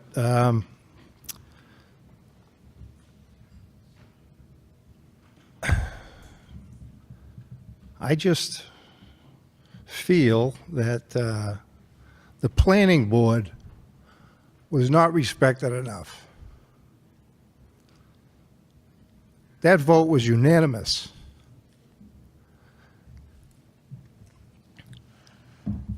They spoke for all these people. They want to see it pass too, but there's provisions that needed to be put in forth, and people just turned a blind eye on them. And I don't think that was fair or right. But I'm worried about oversight, and I am worried about housing. These people are compassionate to the point that if you bring out the right people, such as the planning board, and they serve at the will, not only of the manager, but they don't get paid. I know several of them that have put in decades of work. Most of you might not remember Arthur Hammer, but I'll bet you he's rolling in his grave over what's happened. We've been around a long time. We have the right people to get things together. Belvedere had a heck of a meeting. The Tuckerville Citizens Council has spoken on many occasions as well. The neighborhoods should be heard, and I think the council will listen. These people here are not here just to blow smoke. They're here to tell you their feelings. And let's do the right thing.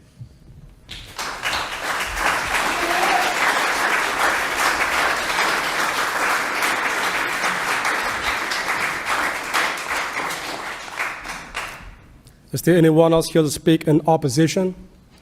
In opposition? Hearing none, that portion is now closed.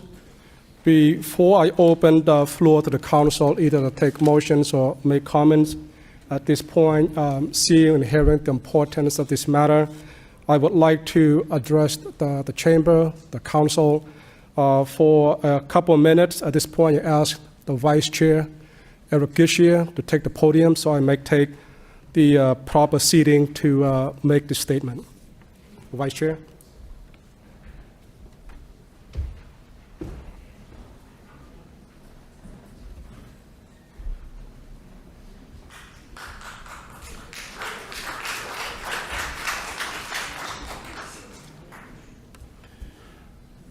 Chair recognizes Mayor Chow.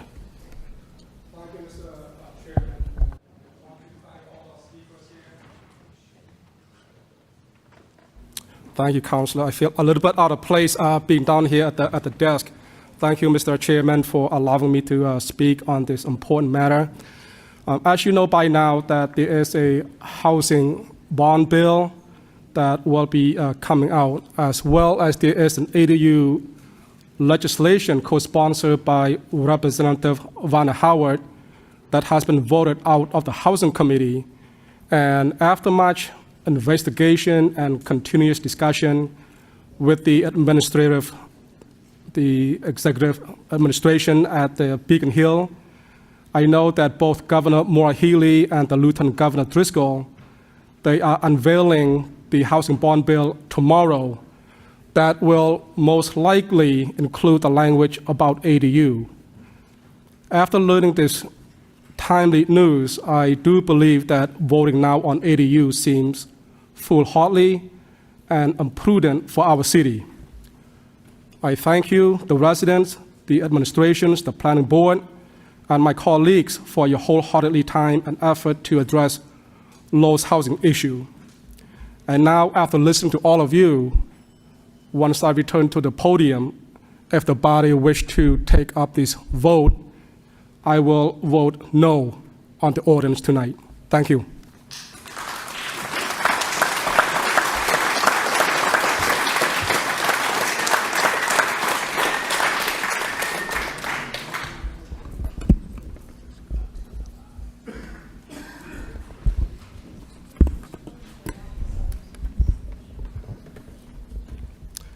Thank you, Vice Chair Gishier, for allowing me to speak.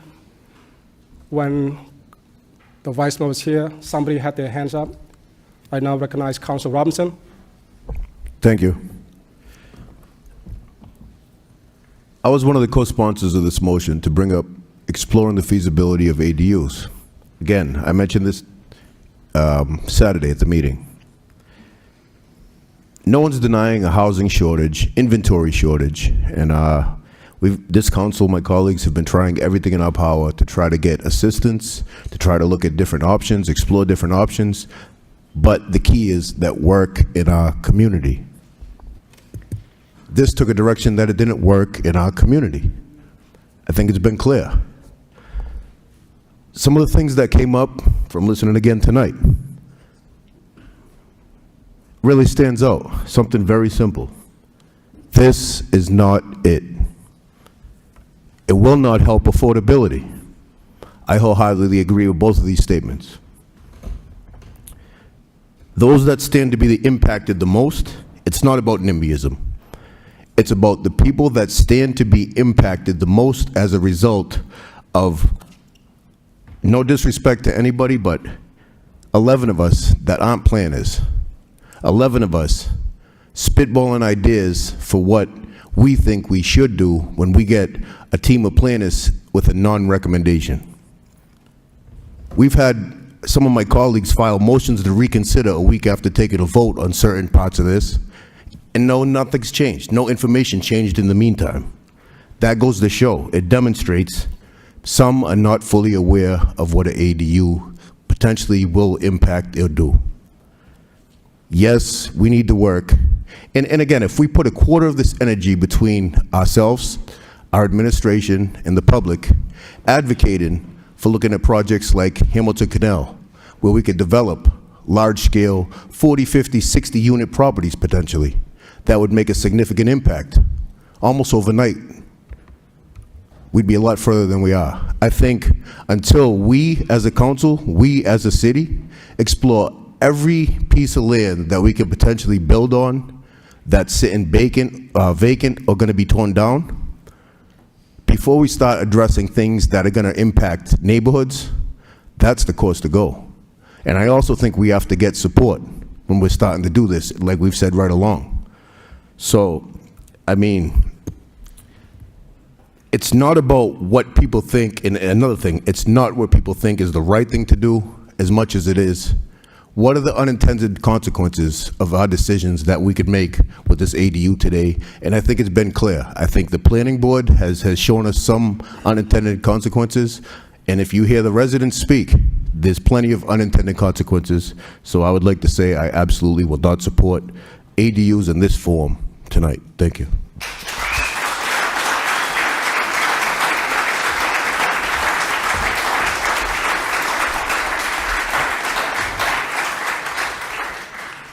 I'm going to take a different approach tonight. Instead of asking for a motion for a second and then allow the council to speak, I feel it's important that every councillor, if they wish to, they can speak. If there was no second on a motion to adopt, then nobody can really speak. So I'm going to have everyone speak if they wish before we take up the motion. We'll start with Councillor Mercier. Thank you, Mr. Mayor, and thank you for your no vote. From the start, I voted to give this ordinance, at the request of the maker of the motion, a chance to discuss and review this ADU ordinance. I don't like it. This ordinance as written leaves me with many questions that are not addressed, without additional oversight, and without enough inspectors to handle a new ADU ordinance. If you think that we have oversight now, I beg to differ. This council got an email from a lady in the Highlands, and she writes that her neighbor has turned his legitimate two-family into a questionable attic, third-floor family home, renting to 5 individuals, not related. An attic apartment was built by the owner. He doesn't allow his tenants to use his driveway, so all these cars are now parking in the street. Where is the oversight there? This ordinance does not solve city resources and infrastructure and issues that also impact increased population and housing density. And if I was in charge of an organization, a nonprofit, where I depended on housing, I think I would be here too with the money that I made, coming here saying, I think we need housing. Yes, we do need housing. I'm not going to deny that. But if you, and Mr. Barry said it well, do you think that someone spending $170,000 to put a 900 square foot piece of property, whether it's attached or not, in the backyard because they have the room, is going to charge affordable housing? I don't think so. Just think about that. Let's not forget about street flooding. I didn't hear that mentioned. Many of our neighborhoods experienced during storms flooding, stranded cars, inundated yards, and caused mainline backups of sewerage into streets, yards, and your homes. Now let's add more units at more houses. Let's disrupt the, and I'm going to say it, quality of life. Quality of life. The character of your neighborhood. I enjoy the character of my neighborhood, and it's amazing. I have 2 in-law apartments across the street, so I'm not saying not in my backyard. They're not in my backyard. They're across the street. But But they're not impacting my sidewalks and streets because we don't have any sidewalks, but it's okay. I don't want any. It's all right. Not for me. I vote no. I vote today. I vote now, and the answer is no. The planning board's answer, the very people who know more than me, they know more than me, they voted no too. So my answer is no. Thank you.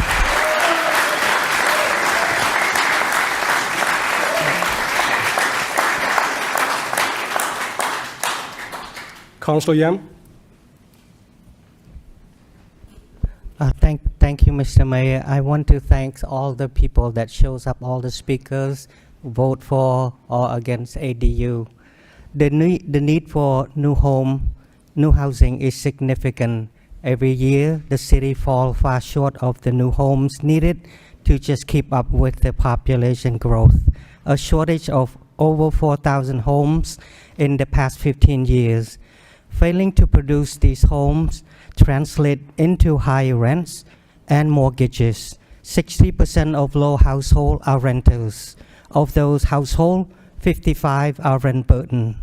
To achieve this city council and the city voted to make zoning changes to lower the barriers in order to increase housing stock. Downtown mixed-use zoning, DMU, changed the required off-street parking to 0 space per unit. Eliminate special permit required for 3 to 10 residential units in the DMU zoning district. MBTA zoning, the city proposes 3 transit-oriented development overlay districts to allow more multifamily residential development by rights per MBTA communities legislations, which required a 15 unit per acre located within half miles of the community rail stations, and no age restriction that is suitable for families with children. The planning board voted unanimously approve the MBTA zoning proposal Monday night, and this city council will have the opportunity to vote the same next Tuesday, October 24. ADU, newly drafted accessory dwelling units ordinance will allow single-family homeowners to create a self-contained living unit with a separate entrance, kitchen, bathroom by rights, as long as it meets all the requirements set forth in the ADU ordinance. ADU will not change a single-family home into a two-family because ADU units share the same utility as the main house, 1 electrical meters and 1 gas account. I represent District 7, including the Acre, one of the 2 districts that minorities are majorities. Residents in my district are minorities, immigrants, migrants, refugees, low-income family, and English is not their primary language. My constituents tend to have larger extended family members and want to stay together. They are not too accustomed to come up and speak in public hearings such as this due to the fear of persecution and retaliation like back in the old countries. So they elected me to represent them, to be their voice at the City Hall. What we see in the past few months and today is an effort to maintain what the urban planners and housing advocates call it an exclusionary zoning law and ordinance. One article about the exclusionary zoning laws wrote, and I quote, "Exclusionary zoning laws place restriction on type of homes that can be built in a particular neighborhood. Common examples including minimum lot size requirement, minimum square footage requirement, prohibition on multifamily homes, limits on the heights of the building, and the original of such laws dated back to the 19th century, as many cities were concerned about fire hazard as well as light and air regulation. In the subsequent decades, some zoning laws have been used to discriminate against people of color, to maintain property prices in suburban and more recently urban neighborhoods. Research has connected exclusionary zoning to racial segregation, creating greater disparities in measurable outcomes. These disparities are present today in many forms. For instance, many low-income, predominantly minority neighborhoods in cities have become heated islands, experiencing significant higher temperatures than other neighborhoods in the same metropolitan areas because of the facts such as few trees, more concrete building, and parking lot. Living on a heat island does not just negatively impact health, it is also impact the ability to learn and develop human capital, end quote. While I'm excited about more than 100 housing units will be built in the acre in the next few years, I'm concerned that the acre has become the case of environmental inequity, meaning that some people experience the effect of pollution and environmental degradation more than others because of their race, ethnicity, gender, and or socio-economic status. With that said, I will vote yes to support the newly amended ADU ordinance in its form. Thank you, Mr. Mayor.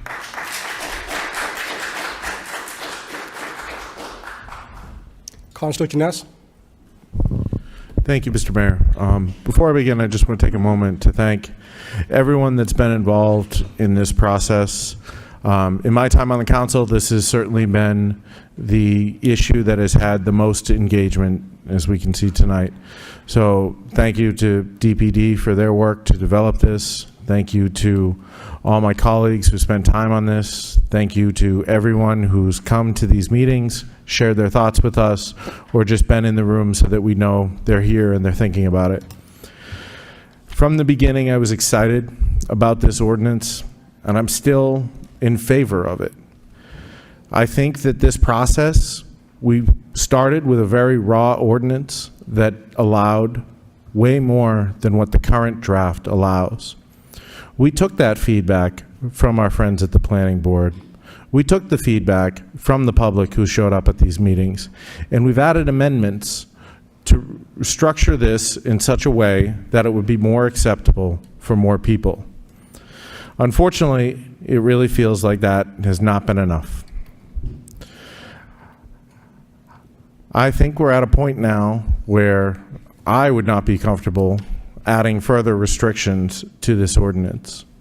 I think that adding requirements such as a family member requirement to live in the unit or not allowing these units to be rented on the open market would not do anything other than to increase complexity and increase the load on our inspectional services staff. I don't think the city has a role in deciding whether or not someone is closely related enough to someone else who owns the house for them to live in this additional unit. I recognize that many families may not resemble a traditional nuclear family.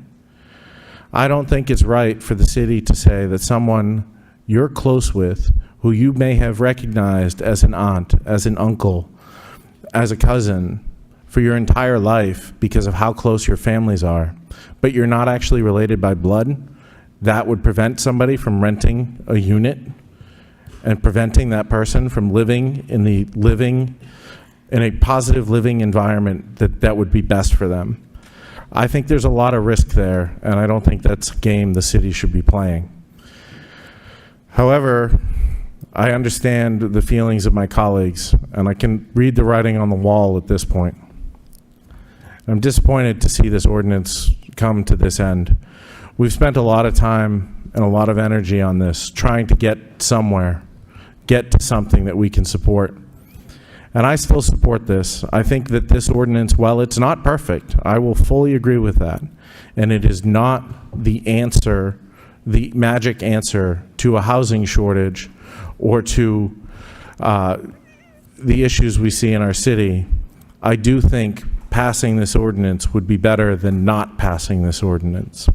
And I think the guardrails that we've put in place, such as the restriction of the number of units, the restriction of the number of bedrooms, and other requirements such as the special permit requirement for any detached unit, as well as any unit on a lot of less than 7,000 square feet, all provide significant guardrails. And ultimately, the most important thing for me is the review period that was added. This would give us the opportunity to understand how something like this would work in practice and be able to make modifications and improvements as we move along. Unfortunately, it seems like we're not going to get that opportunity from this ordinance, and that disappoints me. But thank you for your time. And once again, thank you to everyone who's been involved in this process, and I hope to support this ordinance. Thank you. Councilor Scott. Thank you, Mr. Mayor. I won't belabor this too much further, but this house that's shown in the image up here, I mean, it's a perfect example just showing that we already do allow ADUs in this city. I contacted originally a few years ago, considering building one for my mother, and I asked about this, and I was told that yes, you can do that. It just can't be a locked off unit. So what we're talking about here is adding rental income properties into single family neighborhoods, which I am completely opposed to. You're turning, like I said, single family neighborhoods into multifamily homes. We have a 4-0 vote by our planning board, and that's because there was items that really should have been incorporated into this and that they weren't. We talked about lot size. That did not pass, having a minimum lot size, a special permit, site design, maximum vehicles for the property. We did amend it so that there was one per bedroom, but there's no maximum vehicles. And then just the ownership changes and how we're going to enforce that. We are behind on our rental permit process right now, rental inspections, and that's a real concern for me. So again, I oppose it. I don't think it's the right thing to do. I think that the people that came here today, they have a right to protect their single family neighborhood and to give their input. And this, like I said, is not the way to produce housing. Thank you.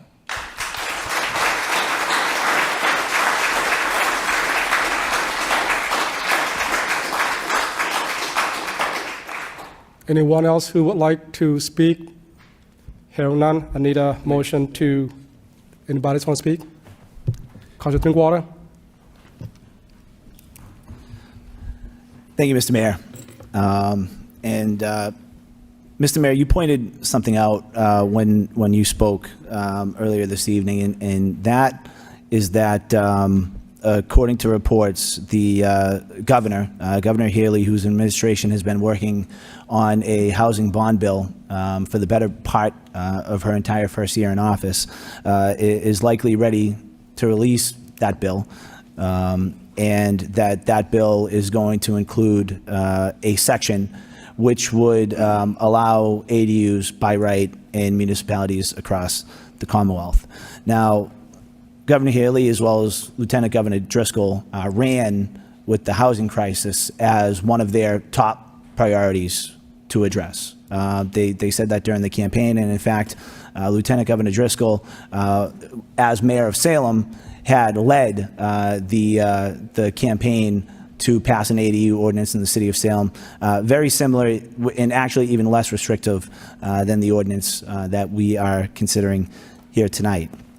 So when I hear that news that the governor's administration has highlighted accessory dwelling units as one solution that will be included in a housing bond bill that includes a multitude of solutions to the housing crisis, I look at that as validation that what we're doing is the right thing to help solve this housing crisis locally.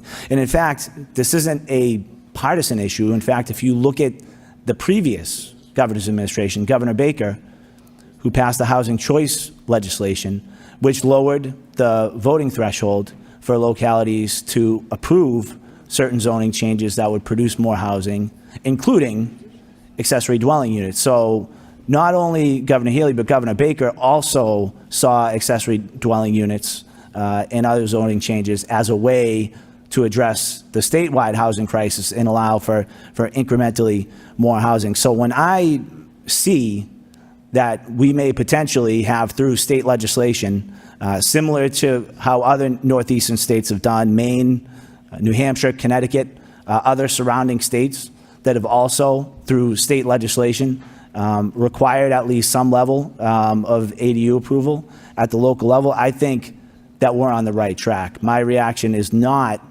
to change course here and allow the state to do what they're going to do. And the irony in this is that these types of things have been typically left up to municipalities, but the reality is, and as has been exemplified here tonight, these things can be really difficult to do at the local level. They have historically. This isn't the first time that this city council, and I don't mean this city council, I mean the Lowell City Council, has considered accessory dwelling units. This previous city councils have looked at accessory dwelling units that have been much more restrictive, that have had family requirements to the ADUs. Those were rejected by many of the same voices that are here tonight, saying go back. Just go back and make a few changes, make it a little bit more restrictive, fix this, fix that. We've been doing this for years, and even more restrictive versions have been opposed on those grounds.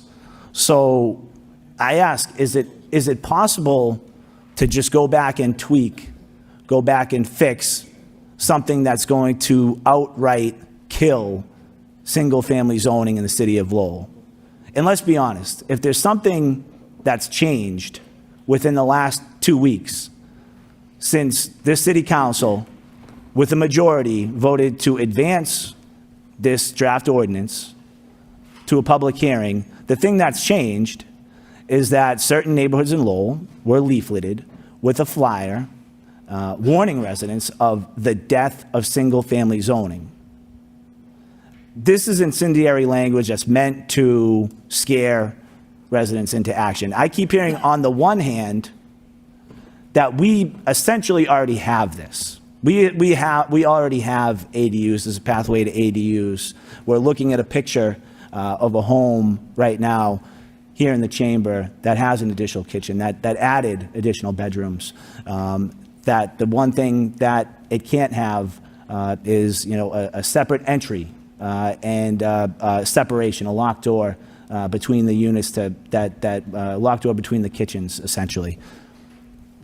So is single-family zoning dead on that street? Or is it just a matter of degree? Are we talking about a matter of degree here?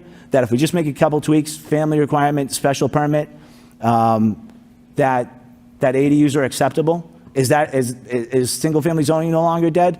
The thing that's changed is that neighborhoods were leafleted, city councils received a lot of pushback and pressure from residents who were scared of losing their single-family neighborhoods. That's understandable to me. It's true, many residents were hearing of this for the first time, despite the fact that we've had many public meetings on the topic.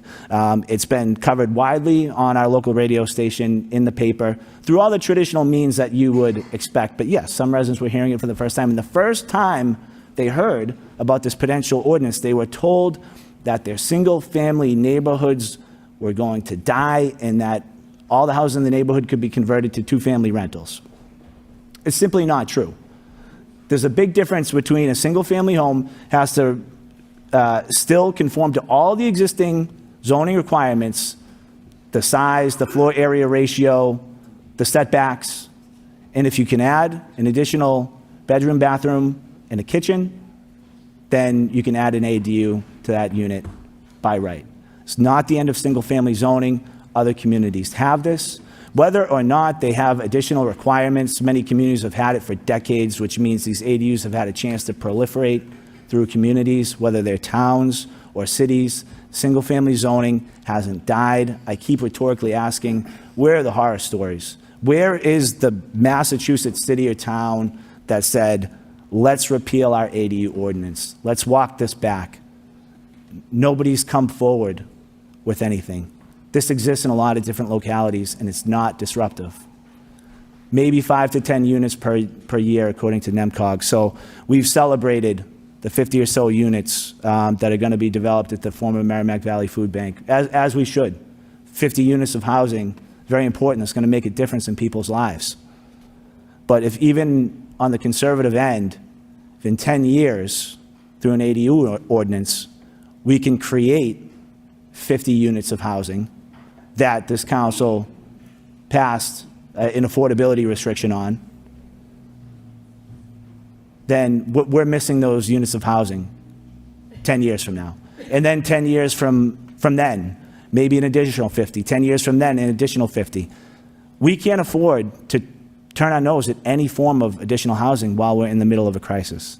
So for me, nothing has changed in the last 2 weeks since I voted to move this draft ordinance forward to a public hearing. I think this will benefit our community. I think this will help with the current housing crisis we're in, and I look forward to voting yes. Thank you, Mr. Mayor.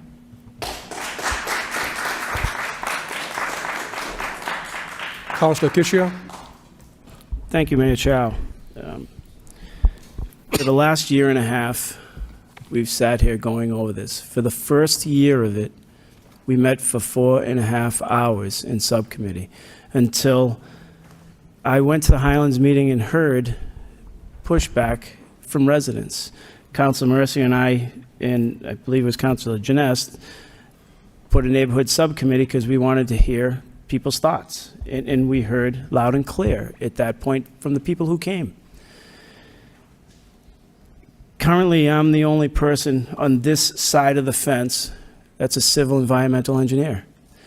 I started in this seat 1 year and 10 months ago, and my whole purpose of being here is function over a city based off of operational background in engineering, facts.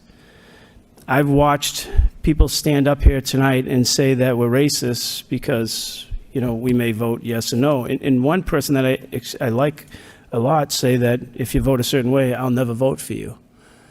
I think that's unfair. We're not really listening. Our city right now, when we started, we couldn't even do sidewalks. For the last 1.5 years, we should have been working on a downtown with DPD.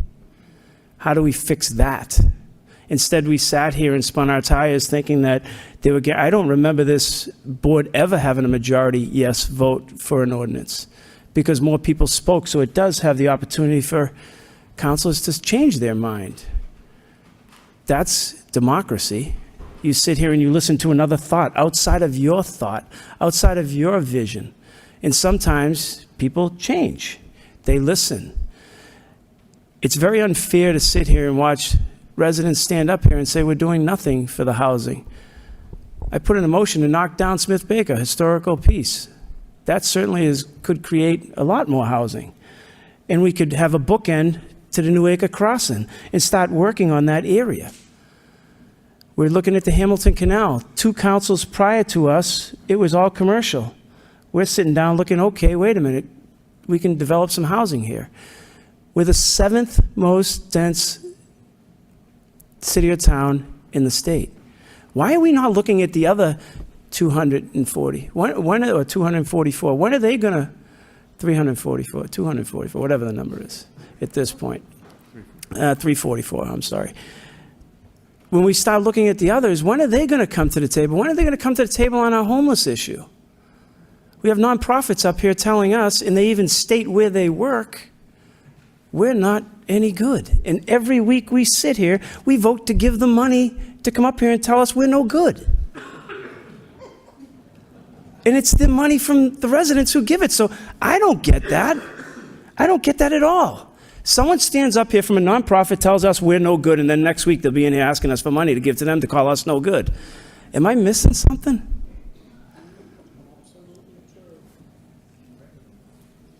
I don't know. And the more we look at it, it gets tougher and tougher. I didn't hear one person who supported it say that the 5 limit was not enough. Why didn't they say we want 6? Why didn't they say we want 10? That provision should not be in there. They should not be supporting this if they're really for true affordable housing. Shouldn't they want 100 units? Shouldn't they want 200 units? Oh, they're going to accept something that they say isn't going to work anyway. When we start looking at this and you start knocking on doors, being an engineer and being called NIMBY when people haven't looked at heat islands. They haven't looked at all the infrastructure in this city. They haven't seen our inspectional services that is upside down and overwhelmed right now. I was at a meeting on Pawtucket Boulevard, the zoning. I've been to more zoning meetings in the last year and a half than anybody on this council. Councilor Scott called me up on Maple Street.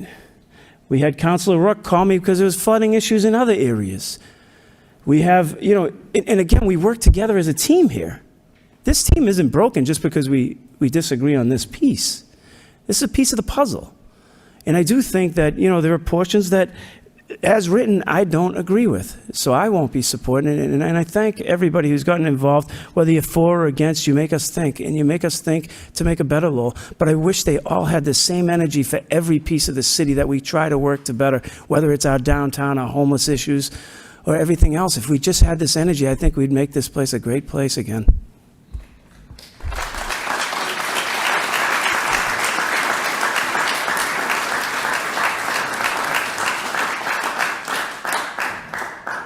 Councillor Nguyen. Thank you, Mr. Mayor. I want to thank the administration, DPD. I also want to thank everyone here, everyone who spoke in the last dozen of meetings.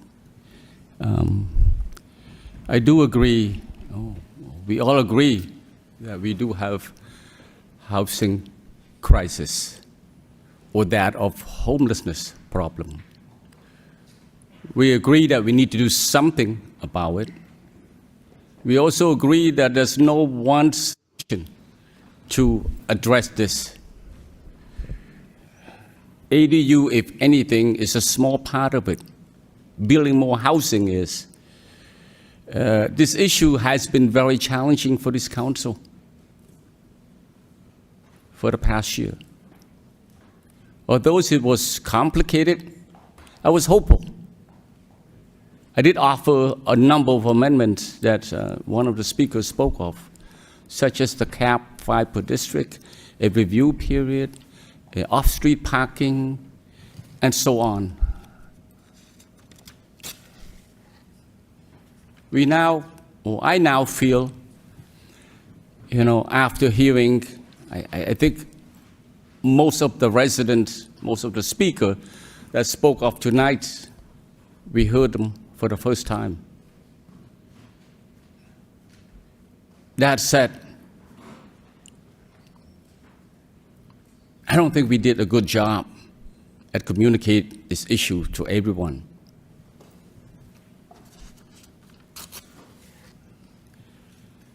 Given that fact, that we didn't do a good job at communicating to all the residents, and the facts that we want everyone to be heard, I do agree, as the mayor indicated, that we need to regroup. Therefore, I will join the no vote on this.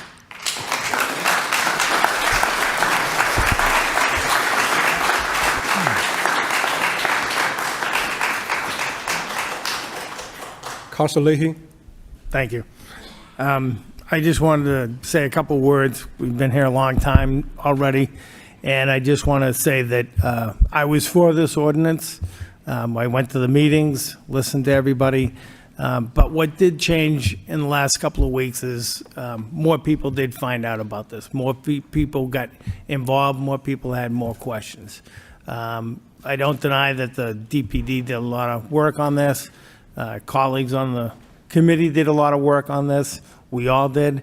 But as a district councilor, I have a certain responsibility, and what I'm hearing is that we're just not ready to accept this right now, and that we have a lot of questions, and we have a lot of answers that need to be answered in more detail. So I will be changing my vote at this time. This is probably going to come up again through the state, and we'll have to deal with it again. But at this time, I just don't feel I'll be representing the district properly if I don't listen to them. I appreciate everybody that came down tonight and talked about this. I did want to clear up one little issue that was bothering me, that I think that Mr. Fuller works very hard, and with the picture that you brought down, Mr. Barry, that driveway isn't staying like that. So I just want you, that driveway is not staying like that. No, it's going to be grass. No, I spoke to the commissioner tonight. There's parking elsewhere, but well, I just want to let you know, it's going to be grass. Well, it's going to be grass, so that's what I found out, so. But I appreciate everybody coming down, and we'll see. So, thank you for coming down.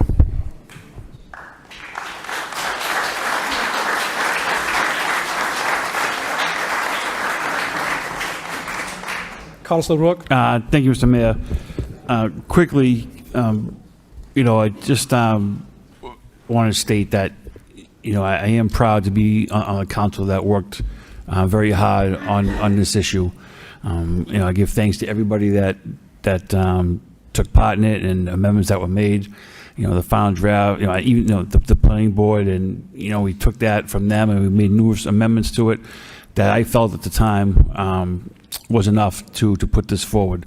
I've had conversations with people that are both for this and against it, and with my stance being known publicly for a long period of time, I do appreciate the conversations and the respect with those that are against it, through civil conversation and talking about ideas and throwing things back and forth. So I respect everybody's opinion on it. Those are for and against, and the reason why we sit here is to decide these things. And obviously, knowing where it's going, it is what it is. But I thought that we did work well together. I thought that for the most part, 95% of it, it was very respectful on both ends and civil, which makes it easier to engage in conversation with people that see things different than you. Thank you. Great comment, Councilor Rourke. Everyone has an opportunity to speak. I now will ask for a motion to adopt by Councilor Scott, second by Councilor Mosier. Mr. Clerk, please roll call. Councilor Scott. No. Councilor Yem. Yes. Mayor Chow. No. Councilor Drinkwater. Yes. Councilor Getchia. No. Councilor Janess. Yes. Councilor Leahy. No. Councilor Mercier. No. Councilor Noon. No. Councilor Robinson. No. Councilor Rourke. Yes. Motion fails.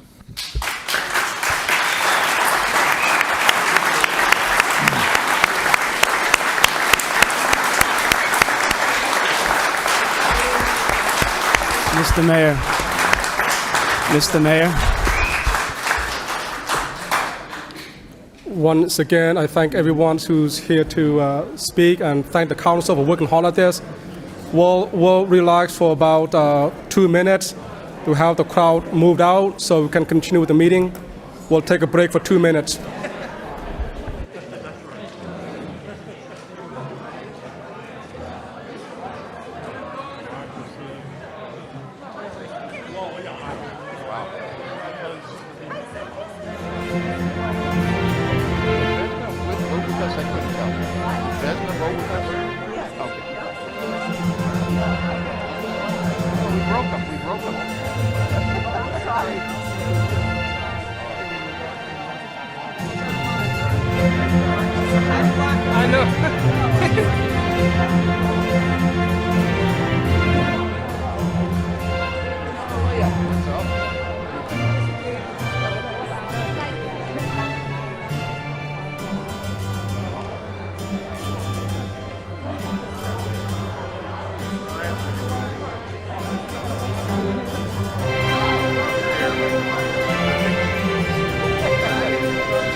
Thanks so much for speaking. That was wonderful.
How you doing? Good. How are you? Good. Yeah, you do great. Yeah, I always appreciate it. Yeah, you guys got a lot on your plate. You always hit the ball out of the park, so I love it. Yeah. How you been? All right? Yeah. Both worked. How are you? I'm all right. I'm all right. Yeah. I was in a meeting just last week with Steve, actually. I see him so often. You know what? I don't see those guys ever. I don't see Steve. I don't see DJ. I saw DJ once at like a Democratic something or other. Jim Durkin called me out for.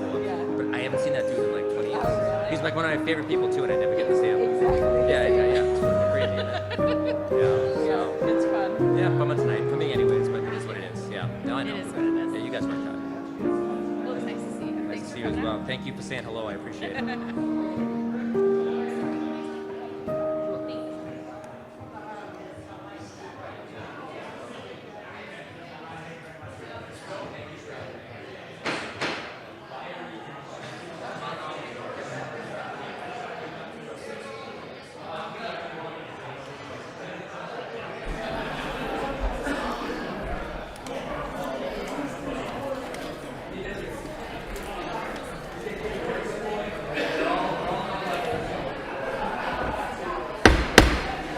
All right, I'm going to ask everyone to take a seat.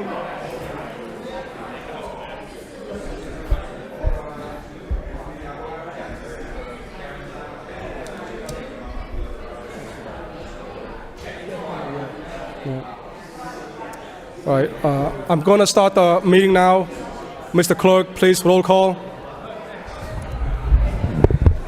Counselor Scott. Here. Counselor Yem. Here. Mayor Chow. Here. Counselor Drinkwater. Yep. Counselor Getchia. Counselor Janess. Physically present. Counselor Mercier. Here. Counselor Leahy. Mentally here. Counselor Noon. Here. Counselor Robinson. Counselor Rourke. Here. All present, we now will continue on the meeting. We left off on the motion response alphabet E. This is on benches repair, graffiti remove. Any comment or question, Councilor Scott? Thank you, Mr. Mayor. I appreciate this update. The park looks really great. My only comment, I guess, around this is just that these benches were all in disrepair there. The gazebos at many of the parks are in disrepair. The bus huts at some of the parks are in disrepair. So I just don't know what our long-term plan is, maintenance plan, to keep up with these in the future. So if we could just really take a look at that, I'd appreciate it. Thank you. Councilor Yam? Thank you, Mr. Mayor. Along the line of Councilor Scott's comment, and I would also like the city to have a plan to fix some of those benches. Some are broken, particularly in the acres. There's a few of them, and they're really in a bad shape, broken, and no one has fixed it yet. So if I could ask the city administration to kind of look at all neighborhoods in the city. Thank you. Okay.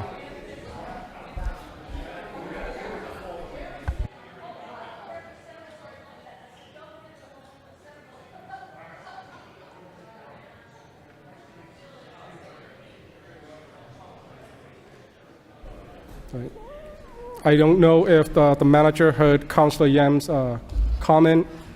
Councilor Yam, if you could request it. We did have some noises earlier. There was a cows moving. Councilor Yam, if you don't mind repeating. Yes, We not were in at the middle of all. a crowd of I just leaving. I just thank you, Mr. Mayor. I just want to go along with my colleagues, Councilor Scott, regarding the plan of fixing these benches and throughout the city, not just one particular neighborhood, because certain benches in the acre that I noticed that there's broken a while, and some of the graffitis and stuff like that. And if I know, I would reach out to Assistant City Manager Sean Machado, and he would take care of the graffiti right away. He's been on point, and I just want to ask the city administration to have a plan fixing all these public benches throughout the city, not just one particular neighborhood. Thank you, Mr. Mayor, and thanks, Mr. Manager. Mr. Manager? Thank you very much, Mr. Mayor, through to the council. Typically, Councilor, what we're responding to is removing all the graffiti and cleaning everything up, especially anything that appeared to be a problem. But we would typically fix benches as we can. The commissioner is here now. I don't know if we've ordered any of the new benches for the park in that area over in Lincoln and Chelmsford Street, but that would be typically. We try to repair these pieces as material comes in. So we can get you a direct response, at least on this park, to find out when we can have those benches repaired and cleaned. Right now, as my understanding is, everything has been cleaned up over there, and the graffiti has been removed. But unfortunately, it's a popular place that we'll need to continue to keep an eye on. But I'll make sure that Assistant City Manager Machado gets back to you as to when those benches will be repaired. Thank you, and I will text Assistant City Manager of the benches that need attention. So I appreciate that. Thank you, sir. No other comment. We now take the next motion response on the Garden Road. Any comment, Councilor Nguyen? Thank you, Mr. Mayor. I want to thank the city managers and Commissioner Paul Sincere for the report. Given the facts that Garden Road is due for a natural gas line replacement by National Grid, I just want to ask the the commissioners to give an update when that replacement take place and what's up next with regard to that Garden Road. Thank you. Thank you, Councillor. There's a kind of a moving target for that list in working with National Grid. We're trying to reel that in as we speak. We're looking to get an updated schedule. We just had a conversation about this earlier today with the manager and the engineer, and I can get that to you as soon as we have it in here, which will do shortly. Mr. Mayor, I want to thank Commissioner Sincere for an oral update report, and I trust him that he will update the council on this as soon as he can. Thank you. Councillor Kishio. Through you, Mayor Chow, to Commissioner St. Cyr. Commissioner, do we currently, when the gas company comes in and puts a line down a road that has a certain RSR rating that's failing, do we have a shared portion where we could just pave the road with a shared cost to the gas company? Because what I've been seeing in the city is there are some roads that are deplorable. They run right through them. They put their trench in, and then 3 years later we come back. But while we have the company, I know other communities do that. They have a shared cost, basically. Okay, here it is, and they work together.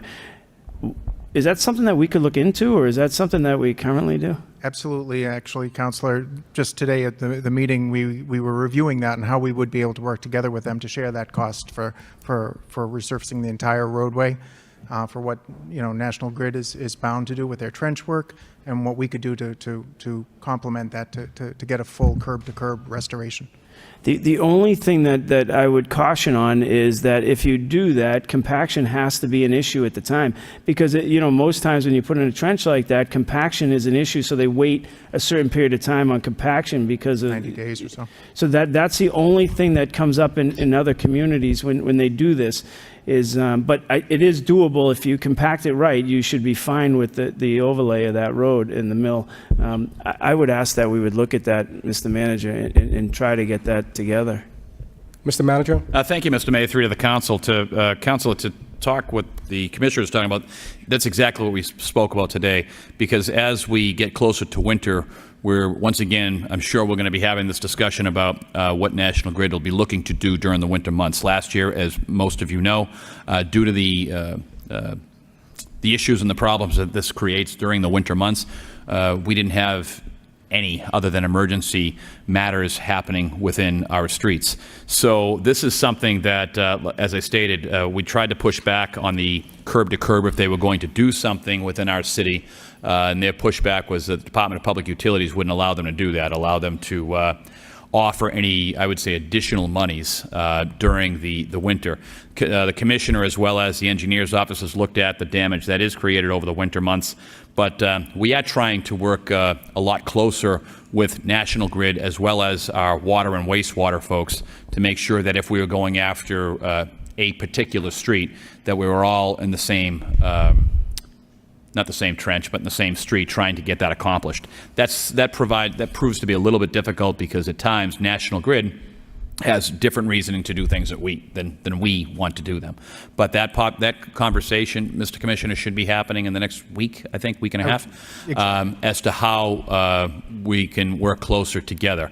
I will say, from National Grid's standpoint, they've become a little bit easier to deal with, or at least listening to what we need to have happen.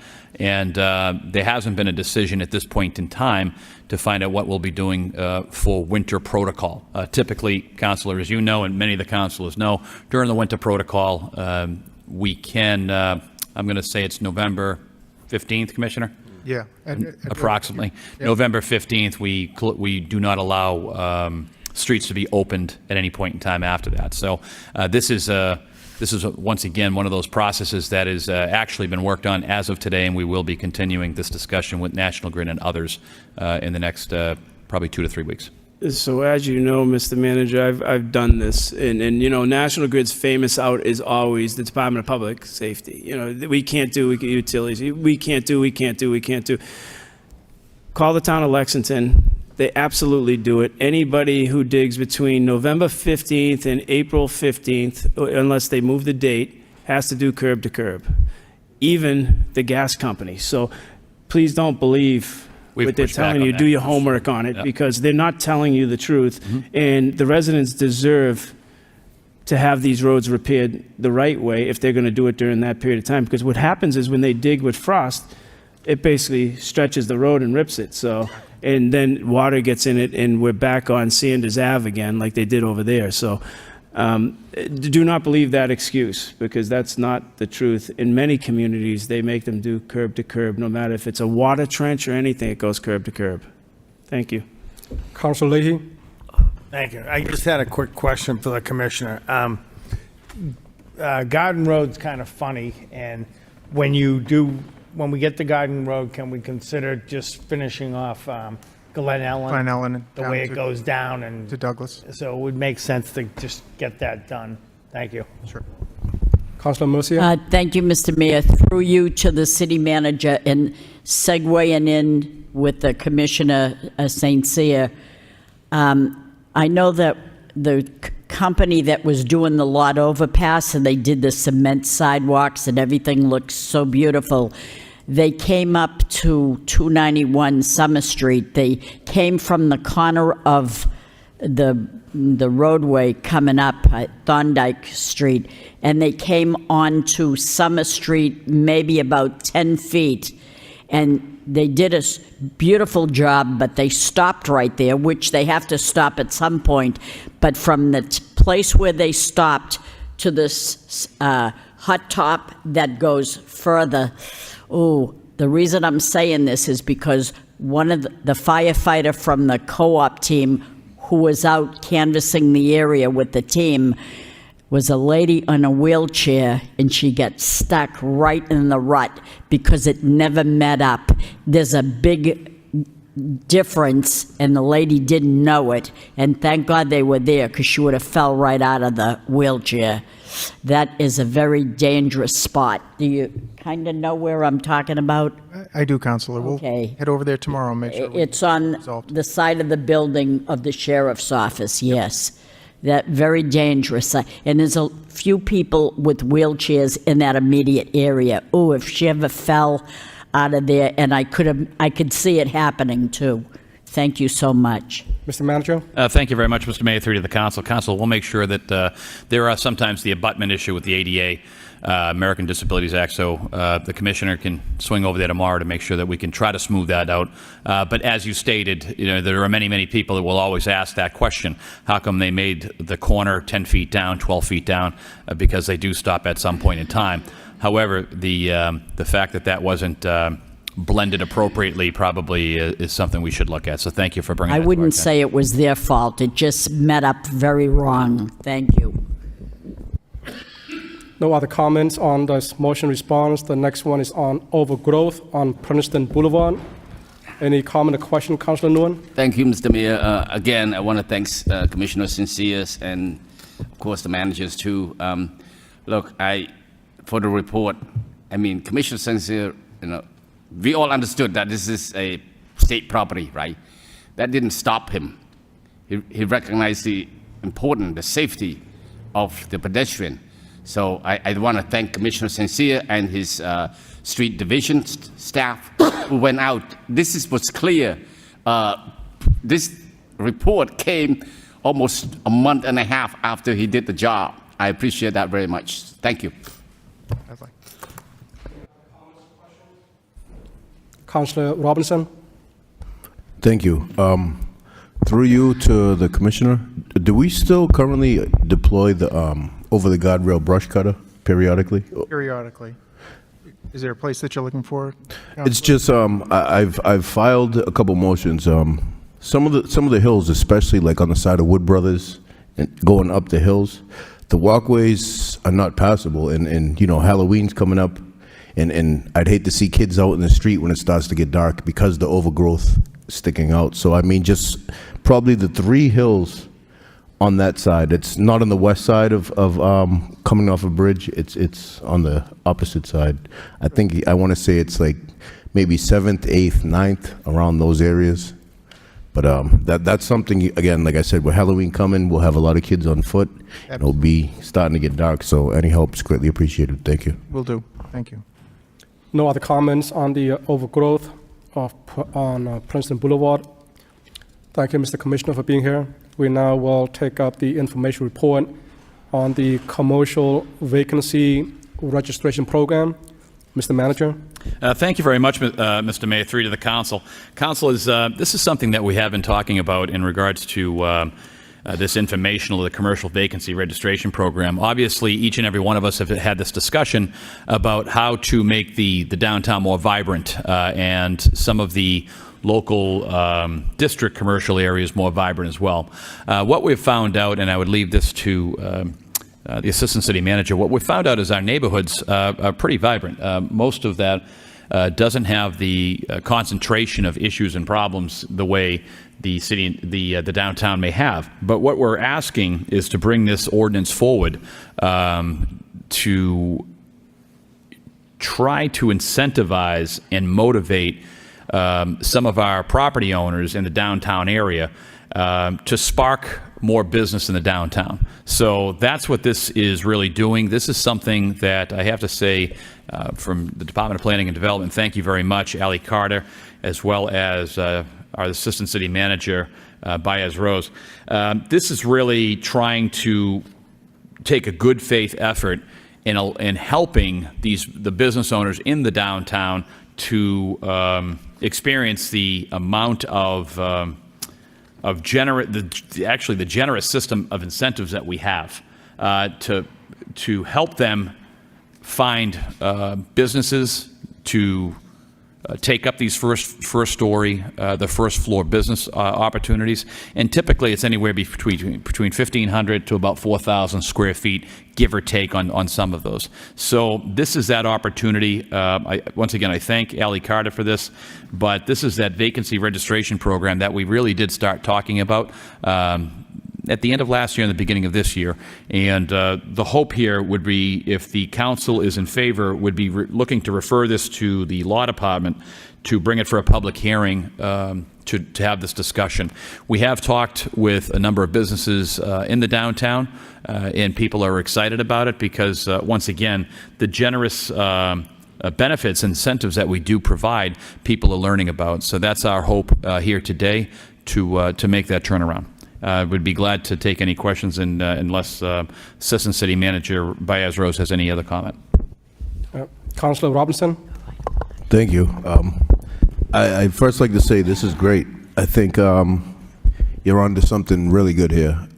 As we all know, we have vacant storefronts, and I think this is a great approach to incentivizing the owners to do something. I think something that might be worth considering that ties in with this is potentially fostering working partnerships with maybe E4All, Middlesex Community College, ULO, business majors, even advertising these locations on city website, because I myself have been approached by a few people looking for, hey, do you know of any storefronts or this or that? I'd like to do a business, or my family's business burnt down on High Street and I'm looking for a suitable alternative location. E4All, that's an incubator program that pretty much gets people off the ground with potential startup businesses and ideas, and they help them with grants. So, I mean, I think these are some great organizations that are breeding next generation small businesses. And so if we can just kind of connect the dots potentially, once we get our hands around this, have a running list of what storefronts are available, and then kind of tie in people that might be looking for these storefronts, even if the landlords are willing to share the space, because, you know, maybe some startups might not need the entire thing, but you put two in there and the landlord's getting his rent and they have storefronts. So I think this is a great start. Thank you for that. Councilor Janess. Thank you, Mr. Mayor. I agree with my colleague. This is a great start. I'm excited to see it. I just wanted to ask if we had done any research. Are there any other municipalities in the Commonwealth that have done something like this, and have they seen success with it? Mr. Manager. Thank you very much, Mr. Mayor. Three to the council. That is correct. The town of Arlington is first to put this into play, and I'm glad to say that Ms. Carter once worked in the town of Arlington. So this is something that we looked at to find out how we can hold those accountable. Remember, this is more carrot than it is anything else, but it's also holding some of the property owners accountable. Some aren't interested. But we need to, it's not fair to the remaining businesses that are downtown. It's not fair to the folks who are trying to be in the downtown for commerce and whatnot. So it has happened in other towns, one in particular, but this is something that we have tweaked, we believe, to match what needs to happen here in the city of Lowell. There are a couple of, I would refer to them as maybe legacy properties that need some assistance.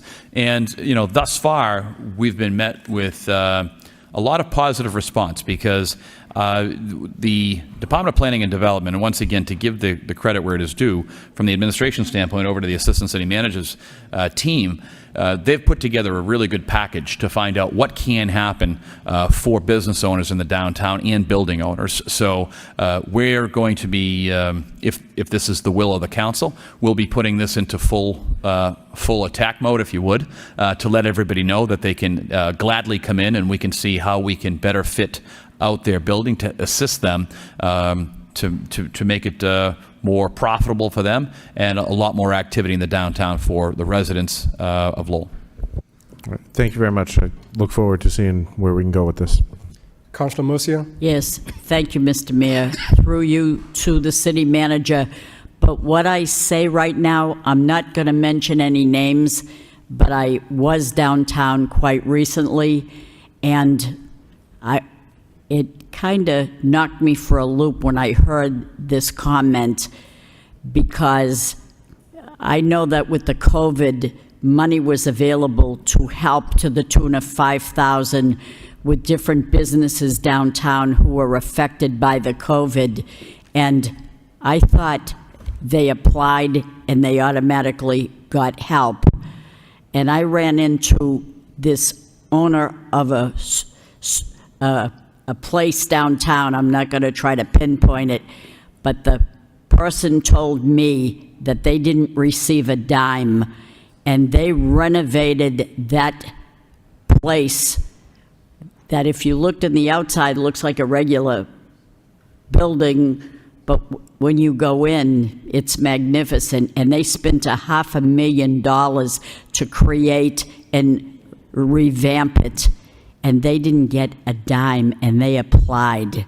And it broke my heart to see that they invested so deeply. And believe me, they were impacted in more ways than COVID, I'll tell you right now, because it was a business along the canal, and you know that they were widening that. So it broke my heart, because they got hit double with the impact of the bridge closing and the impact of the COVID, and they didn't get a dime. I'm so hurt by that. I'm not mentioning any names. I think we can figure it out, and I'm deeply hurt by it. Thank you. Mr. Manager, did you want to make a comment? Thank you very much, Mr. Mayor, through the council. Councilor, I believe I know who you're talking about because we have a meeting set up, and I believe it's tomorrow.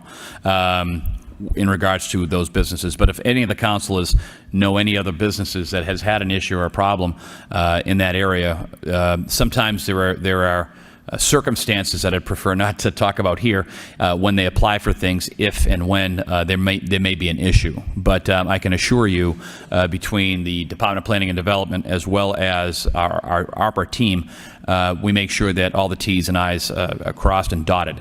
So if there is an individual, I would encourage every councilor to make sure that we know about that. But in this particular manner, councilor, I'm pretty confident we'll be speaking to that person in the next 24 to 48 hours.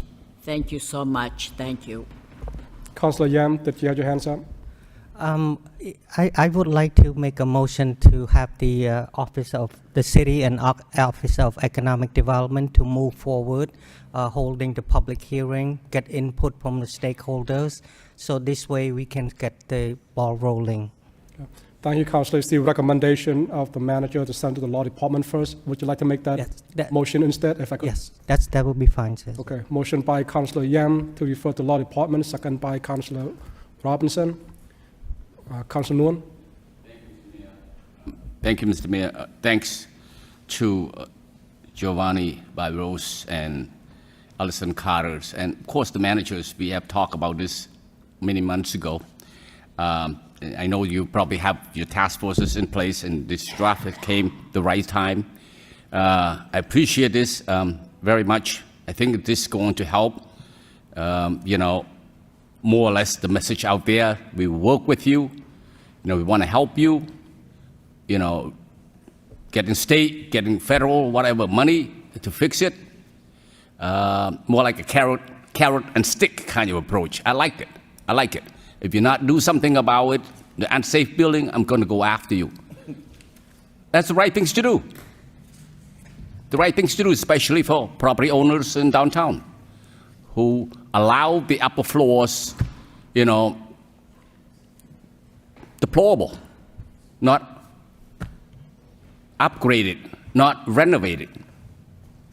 So your approach is correct. That is so that you can have foot traffic, so that you can, that's going to help in the business downtown. I mean, you can, of course, you can help them, you can give them monies all you want, but if you don't have foot traffic, downtown is ghost town. So this approach, Mayor Arlington, as you suggested, as you stated, put in place, I'm hopeful that it's going to work. Thank you. Thank you. Councilor Rook? Thank you, Mr. Mayor. I know probably about a year ago now, maybe a little bit less, there was a motion that was filed about elevators and was it hood systems? So, that could be thought of to go along. I think it would be a good idea. Through Mr. Manager to us. Mr. Manager? Thank you. Thank you, Mr. Mayor. Through to the council. We are looking to put that contract in place. There was an issue, and I want to maybe refer to the CFO about this, with dealing with the hoods as well as a potential elevator. There were some challenges with that, and I think so. The main challenge is probably, I think, was like federal funding or something, money from the feds that probably never came. I think that was the main, if I could remember correctly, was the main response that we did get. Through Mr. Manager to Mr. CFO. Thank you, Mr. Mayor. I think one of the issues that we encountered with the ARPA funding was that many institutions in Lowell were not able to front the money, so to speak, and so we've run most of these grants as reimbursable. However, for some of these larger expenditures for businesses, we had to find another way, and so we've been able to accomplish that through a contract with the LDFC, in which case we are using the ARPA funding to essentially fund a loan pool that will be repaid to the LDFC. We've accomplished that just recently. We've put the contract in place, and so we expect to roll out the details of this program to eligible applicants very soon. So there could be a couple of councils, I don't know what this and I do as far as elevators and installation and stuff, but are you looking at a couple $100,000, $200,000 or $300,000 for an elevator? Even more so. Thank you. Any other one has their hands up? Councilor Robinson? So this contract should be in place kind of around the time we get going on this, would you say? Because I think that is an excellent benefit to include in this package when we start talking to these property owners in downtown that look at, yes, the carrot and the stick approach is what we're taking, and I think it's, as my colleague said, long overdue, desperately needed, but we also have a program available where we can help you to spur some of this development in the upper floors, because I know one building in particular, I don't even know what that's like, but up above where the smokehouse is, years ago that used to be space that was somewhat renovated and decent, but I don't even know if it's utilized anymore at all. And I mean, there's a couple floors over there, so we have a lot of vacant. Instead of being able to build out, we can go up, and I think we have a lot of unused space that's up. Mr. Manager? Thank you very much, Mr. Mayor, through to the council. The council, as you are correct, and that's something we've been chasing down. And once again, as the CFO had stated, he was actually in charge of putting this together with the LDFC to make sure that all the final details are put together. But as most of you know, through the DMU and through something else that we'll be talking about later on through TOD, we are upzoning. So we think it's vitally important, and the administration's really looking, it's taking the lead from the council to get this possibility of elevators into the downtown buildings. Now, a lot of things are always come to play here. Who owns the building? Are they applying? Are the renters applying, which is something somewhat challenging at times. But this is definitely something that I would hope within the next well, I hate to put a date on it just because the final details are being worked out, but in the very upcoming future here, in the very near future, we're going to have the ability. To Councilor Rourke's point in regards to the dollar figure, in our own experience with elevators, we've seen the number be $150,000 to $200,000, and unfortunately all the way up to $1 million. So we need to also figure out what the appropriate grant application or opportunity is where the business has the ability to pay something and we can grant something else to once again push the vitality of that building, which is only going to assist the entire downtown. So hopefully in the coming weeks, I would like to say, we'll be pushing this out, and I'm pressuring the CFO here to make sure it's in within the coming weeks. So thank you for the input, because we'll continue to push this. Thank you very much. Councilor Yam. Thank you, Mr. Mayor. Just one quick question to the manager, or maybe the city solicitor. Similar to abandoned property that no one take care of it, the city stepped in, took care of it, and then put a lien on the property. Something like this can be done. I'm thinking of the building down the street from here, that the facade outside looked terrible, that is not comparable with the rest of the neighborhood. So can the city then go in and say, if you don't do the facade and make it better and fitting the neighborhood, the city will come in and do it, and then put the lien on the cost of kind of update it so that it will look good and then matching the rest of the neighborhood. Okay. Thank you. Through Mr. Manager to Mr. Machado. Thank you, Mr. Mayor. Yeah, so we could issue minimum maintenance violations, and I think I know the property that you're speaking of, and I think that's in progress right now. Thank you. Here are no other comments or questions on that report. There was a motion to refer to the law department. We had a first by Councilor Yam, second by Councilor Robinson. All in favor say aye, opposed say no. The ayes have it. Motion is carried. That complete the communication from the city manager. On all the motion responses, we need a motion to accept and place on file by Councilor Leahy, second by Councilor Jeunesse. All in favor say aye, opposed say no. The ayes have it. Motion is carried. The next line item is the votes from the city manager. This is 6.1. This is vote on the amend council rules, waive full reading and second reading by title. Mr. Clerk.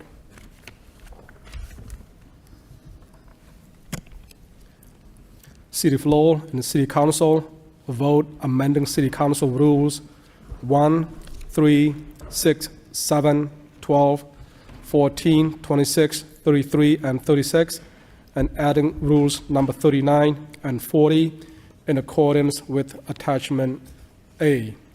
Any comments or questions on any of this? We'll start from my left to right. Councilor Jeunesse. Thank you, Mr. Mayor. I just wanted to take a quick moment to thank my colleagues on the Rules Subcommittee for doing this work and getting us there, and the Law Department as well for preparing the vote. Thank you. Councilor Mercier.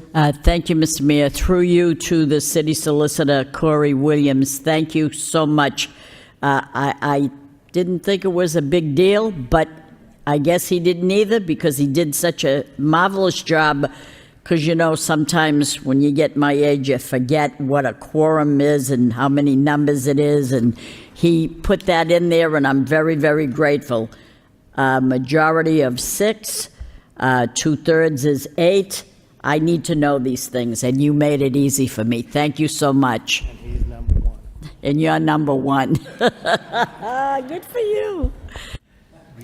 Any other comments or questions on this? Hearing none, need a motion to adopt by Councilor Jeunesse, second by Councilor Gishier.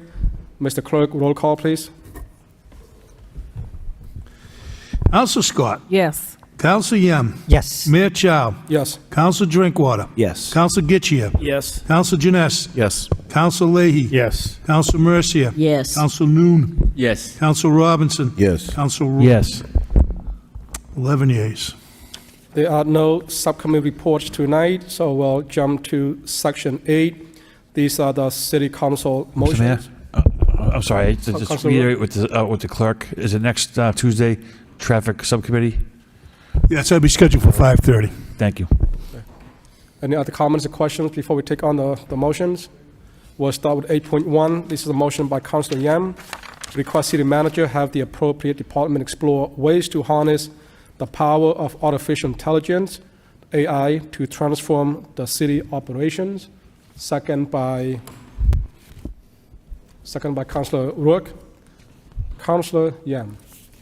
Thank you, Mr. Mayor.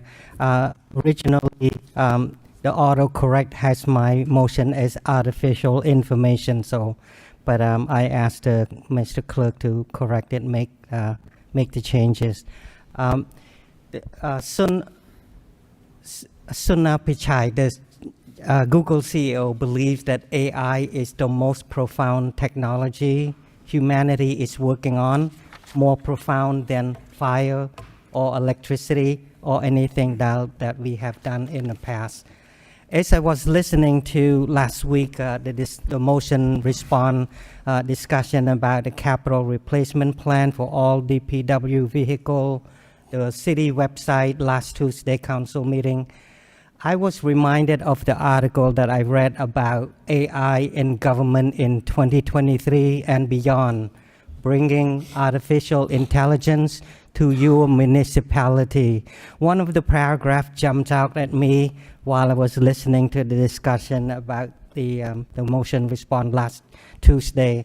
And the paragraph reads like this: Artificial intelligence, AI, is transformative force in government digital transformation by redefining how government agencies operate, enhancing their efficiency, responsiveness, and overall effectiveness.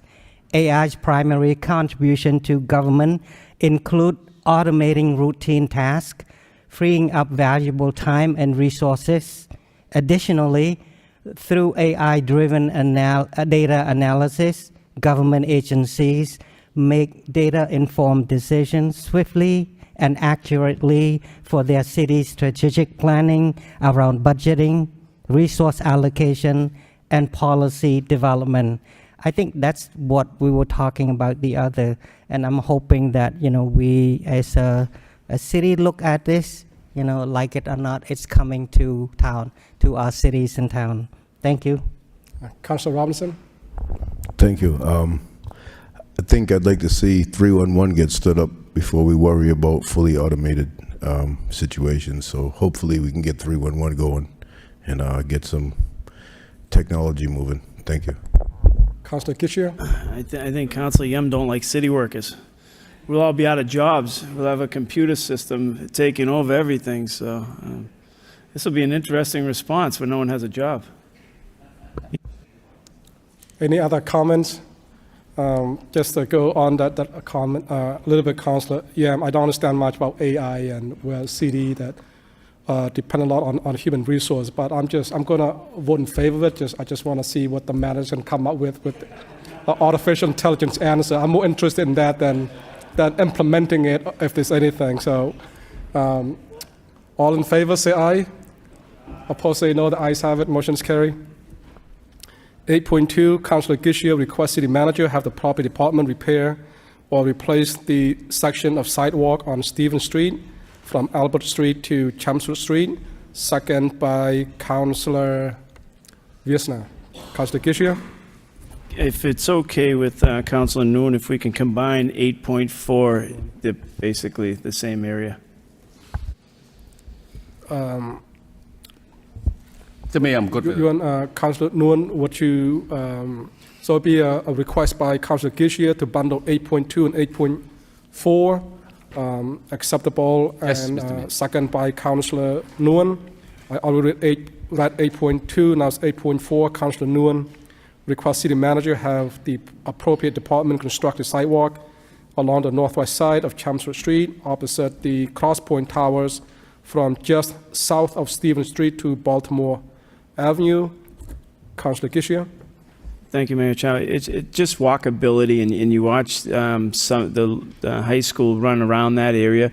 They have to actually go into the street to get by, and it's just, when you look at that sidewalk, it's not really a sidewalk that's conducive to even walking or running.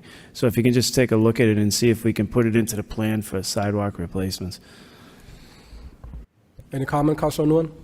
Thank you, Mr. Mayor. I've seen these areas, and I know that the neighbors, the resident, they're not complaining about it. I guess they probably don't know who to complain to. This sidewalk is not just for the resident in those areas.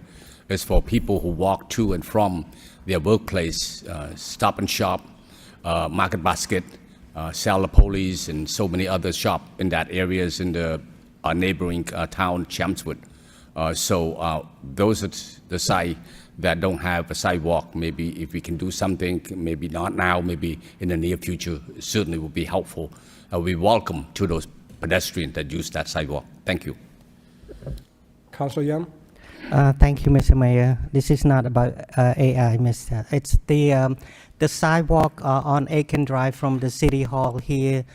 If you walk from the City Hall toward Songas Arena, there's a lot of broken sidewalk, uneven, and my thought is that if I'm on a wheelchair, I will have a really hard time maneuvering that uneven and broken sidewalk. So if the manager can also take a look from Aiken Drive toward the Songas Arena, particularly where the police department entrance into the yard. So there's a lot of broken and uneven. Thank you. Any other comments? Hearing none. All in favor say aye. Opposed say no. The ayes have it. Motion is carried. The next motion is 8.3.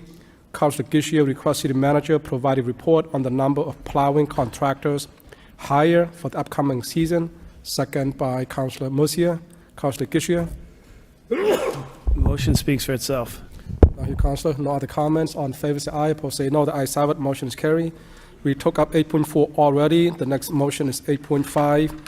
Councillor Robinson requests City Manager have the Property Department explore adding the ability to report parking department examination of street for paving list and any other high volume concerns to our current report. A concern lineup. Second by Councillor Scott. Councillor Robinson. Thank you. This was good because I get a lot of constituent calls, I'm sure everyone does, and I try to refer people to go through the Civic Plus program on the website. And I noticed parking department issues like you can't report on report of concern, as well as street paving list. I get a lot. Where's my street on the street paving list? And that's not something that can be reported on report of concern either. And I'm sure there's others. I'm sure my colleagues could probably pull out 2 or 3 others that would kind of fit on report of concern on the main website, because then that way we could steer constituents towards the website to report that concern and they could be addressed by the proper department. Thank you. Councillor Nguyen. Thank you, Mr. Mayor. Someone asked me about that too.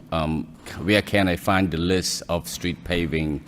What is criteria for my street to be on the list? So it would be certainly helpful to have that on our city website. It's a little bit of criteria. I know that the city engineer, she has her way. She have a criteria, the rule to do so. So maybe put it out there so that people understand, who's on the list and what is criteria to get on that list, because everyone would want their street to be paved. Of course, they want their street to be first. Everyone, and sometimes they reach out to this council and said, my street is bad, really bad, therefore it should be on the top of the list. But having a criteria for it certainly help people understand what the city go by, especially the city engineer who are expert in this. So helpful. Thank you. Any other comments? Hearing none, all in favor say aye. Opposed say no. The ayes have it. Motion is carried. The next motion is 8.6. Councillor Robinson requests City Manager of the Property Department provide a report on the feasibility of creating a public art wall space. Second by Councillor Janess. Councillor Robinson. Thank you. This has come from, again, constituents. Plenty of people, they're starting to see the murals, they're seeing artwork in the community.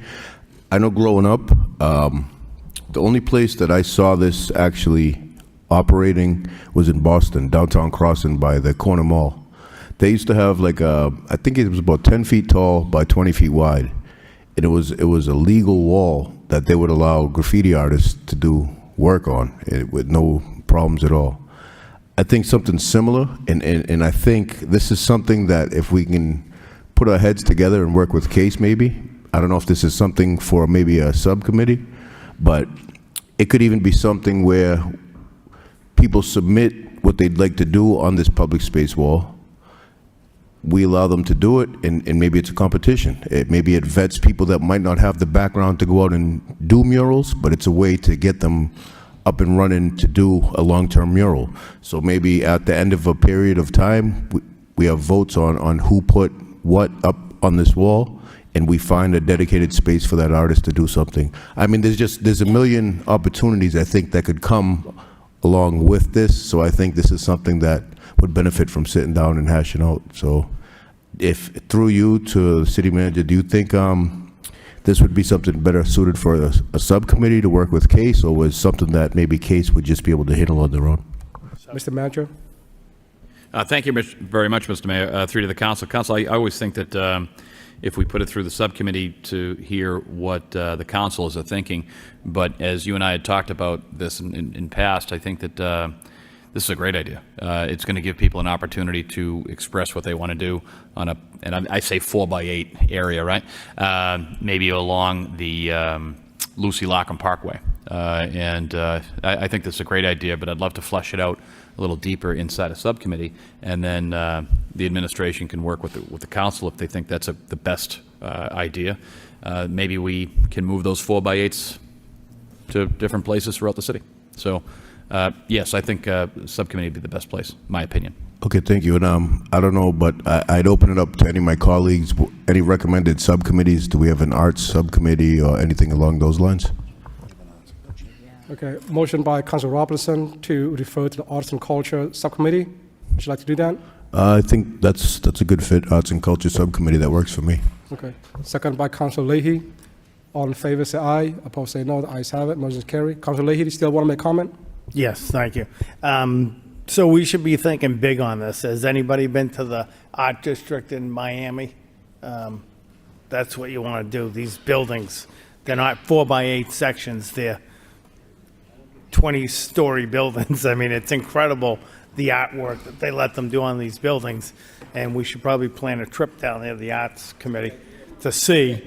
But it is really incredible, the work that they do. So we'll have Austin set that up. Thank you. Councilor Leahy, do you want to make a motion on the floor to have a delegation to go to Miami? We'll have Austin investigate that, and we'll get back. Thank you. All right, that motion was already passed. Thank you. The next motion on the agenda is 8.7. Councilor Robinson requests city manager prepare an informational session on limiting factors around vertical construction and increase housing stock. Second by Councilor Drinkwater. Councilor Robinson. Thank you. We hear, again, we've discussed a million times, increased housing. We hear can't build out. We have to build up. I know there are some limiting factors, so I just think this is a great opportunity for the administration, DPD, law department to come together and provide information, at least to the council, as to what we're up against, what are these limiting factors, and if there's anything that we could potentially do to try to work to change those factors. Thank you. Councilor Drinkwater. Thank you, Mr. Mayor. I think this is a really great motion as a way to potentially increase housing stock, and generally I favor a lot of different ways to do that, including by going vertical, but I can't not comment on the irony of this motion in that we just heard for 2 hours tonight that Lowell's least dense neighborhoods are too dense, but we're willing to add density via height. I mean, let's face it, more height equals more units, equals more cars, more residents, more needs for parking in neighborhoods that are already dense. So I support the motion as a way, as yet another facet to the solution. I'm kind of amazed that on the very same night, that we had this conversation about density, that we are looking at ways to add density to already dense neighborhoods. But again, I welcome the conversation about additional housing stock. Thank you, Mr. Mayor. Any other comments or questions? Councillor Robinson? Thank you. For clarity purposes, I'm not talking about building garages in people's backyards too high. I'm talking, we have 3 vacant parcels sitting over on Hamilton Canal. And if we're going to be limited on vertical construction on vacant lots, can we clear those hurdles before we even begin construction on something like that, so we can get the biggest bang for a buck, or put the most units in vacant lots and parcels like that? We discussed Smith Baker being knocked down potentially. Are we limited on height if there's a development that's going in where Smith Baker is? So this is for larger scale stuff. That's why I know we've been limited currently. I've spoken to some builders that are limited, and they would love to go up, and these are already in large scale buildings. We're not talking about single family homes. Thank you. Any other comments or questions? Hearing none. All in favor say aye. Opposed say no. The ayes have it. Motion is carried. The last motion is a motion by myself to request the city manager have the transportation engineer review site at 6-12 Cross Street for installation of a fire lane on the side adjacent to St. Patrick's Catholic Church for pedestrian and traffic safety. Second by Councillor Yam. Just briefly, the site is right next to the rectory. It's a very small street, and when vehicle turns that area, you can't fit 2 vehicles. If the manager could look into that, that'd be great. Any other comments or questions on this one? Hearing none, all in favor say aye. Opposed say no. The ayes have it. Motion is carried. Any announcement tonight? Councillor Gishia? I just want to make the public aware that Veterans Park groundbreaking ceremony will be Wednesday, November 1st at 5:30 p.m., 50 Douglas Road. It's a national holiday, Mr. Mayor. There you go. My birthday. Councillor Yam? It's Danny's birthday, so it is. Yeah. Thank you, Mr. Mayor. It's not about birthday. I just want to announce to the viewer at home, particularly the resident who came to speak about making Suffolk Street a one-way street. Now it is implemented a 60-day. That is, if you travel from Broadway on Suffolk Street southbound toward Fletcher Street, that's one-way street now. So, but if you come down from the new courthouse on Fletcher Street, you want to turn on Fletcher Street, there will be a one-way right there at the corner of Adams and Suffolk Street. So you have to make a left turn onto Adams Street. So just for the resident who came to speak about how many accidents that happen at the corner of Broadway and Suffolk Street and would like to see changes, making that into a one-way. Now it is happening, so just want to let the resident and the viewer at home know of the traffic pattern changes on Suffolk Street. Thank you. Okay. Any other announcements? Here now, I do have a couple announcements here. One is a reminder. As you heard from a speaker from the Kiwanis of Great Lowe's spoke earlier, there's the Monster Bash on October 28, 12 p.m. to 3 p.m. right here at City Hall. It's going to be very, very excited. Going to be a lot of families and children, a lot of games, toys, and candies. The other event is on October 20th. It's Friday, 3:30 p.m. This is the Art in Acre. It's an Acre Art Walk. And we're meeting 3:30 p.m. at the Ecumenical Plaza right here near City Hall. From 3:30, meet around here at the Ecumenical Plaza. 4 to 6 p.m. is a self-guided walk. And the 6 p.m. there'll be a meeting gathering at Pinella. Again, it's October 20th, Friday, 3:30 p.m. is the beginning. No other announcements. Need a motion to adjourn by Councillor Murcia, second by Councillor Gishia. All in favor say aye. Opposed say no. The ayes have it. Motion is carried. Have a good night, and thank you everyone for watching tonight. Bye-bye.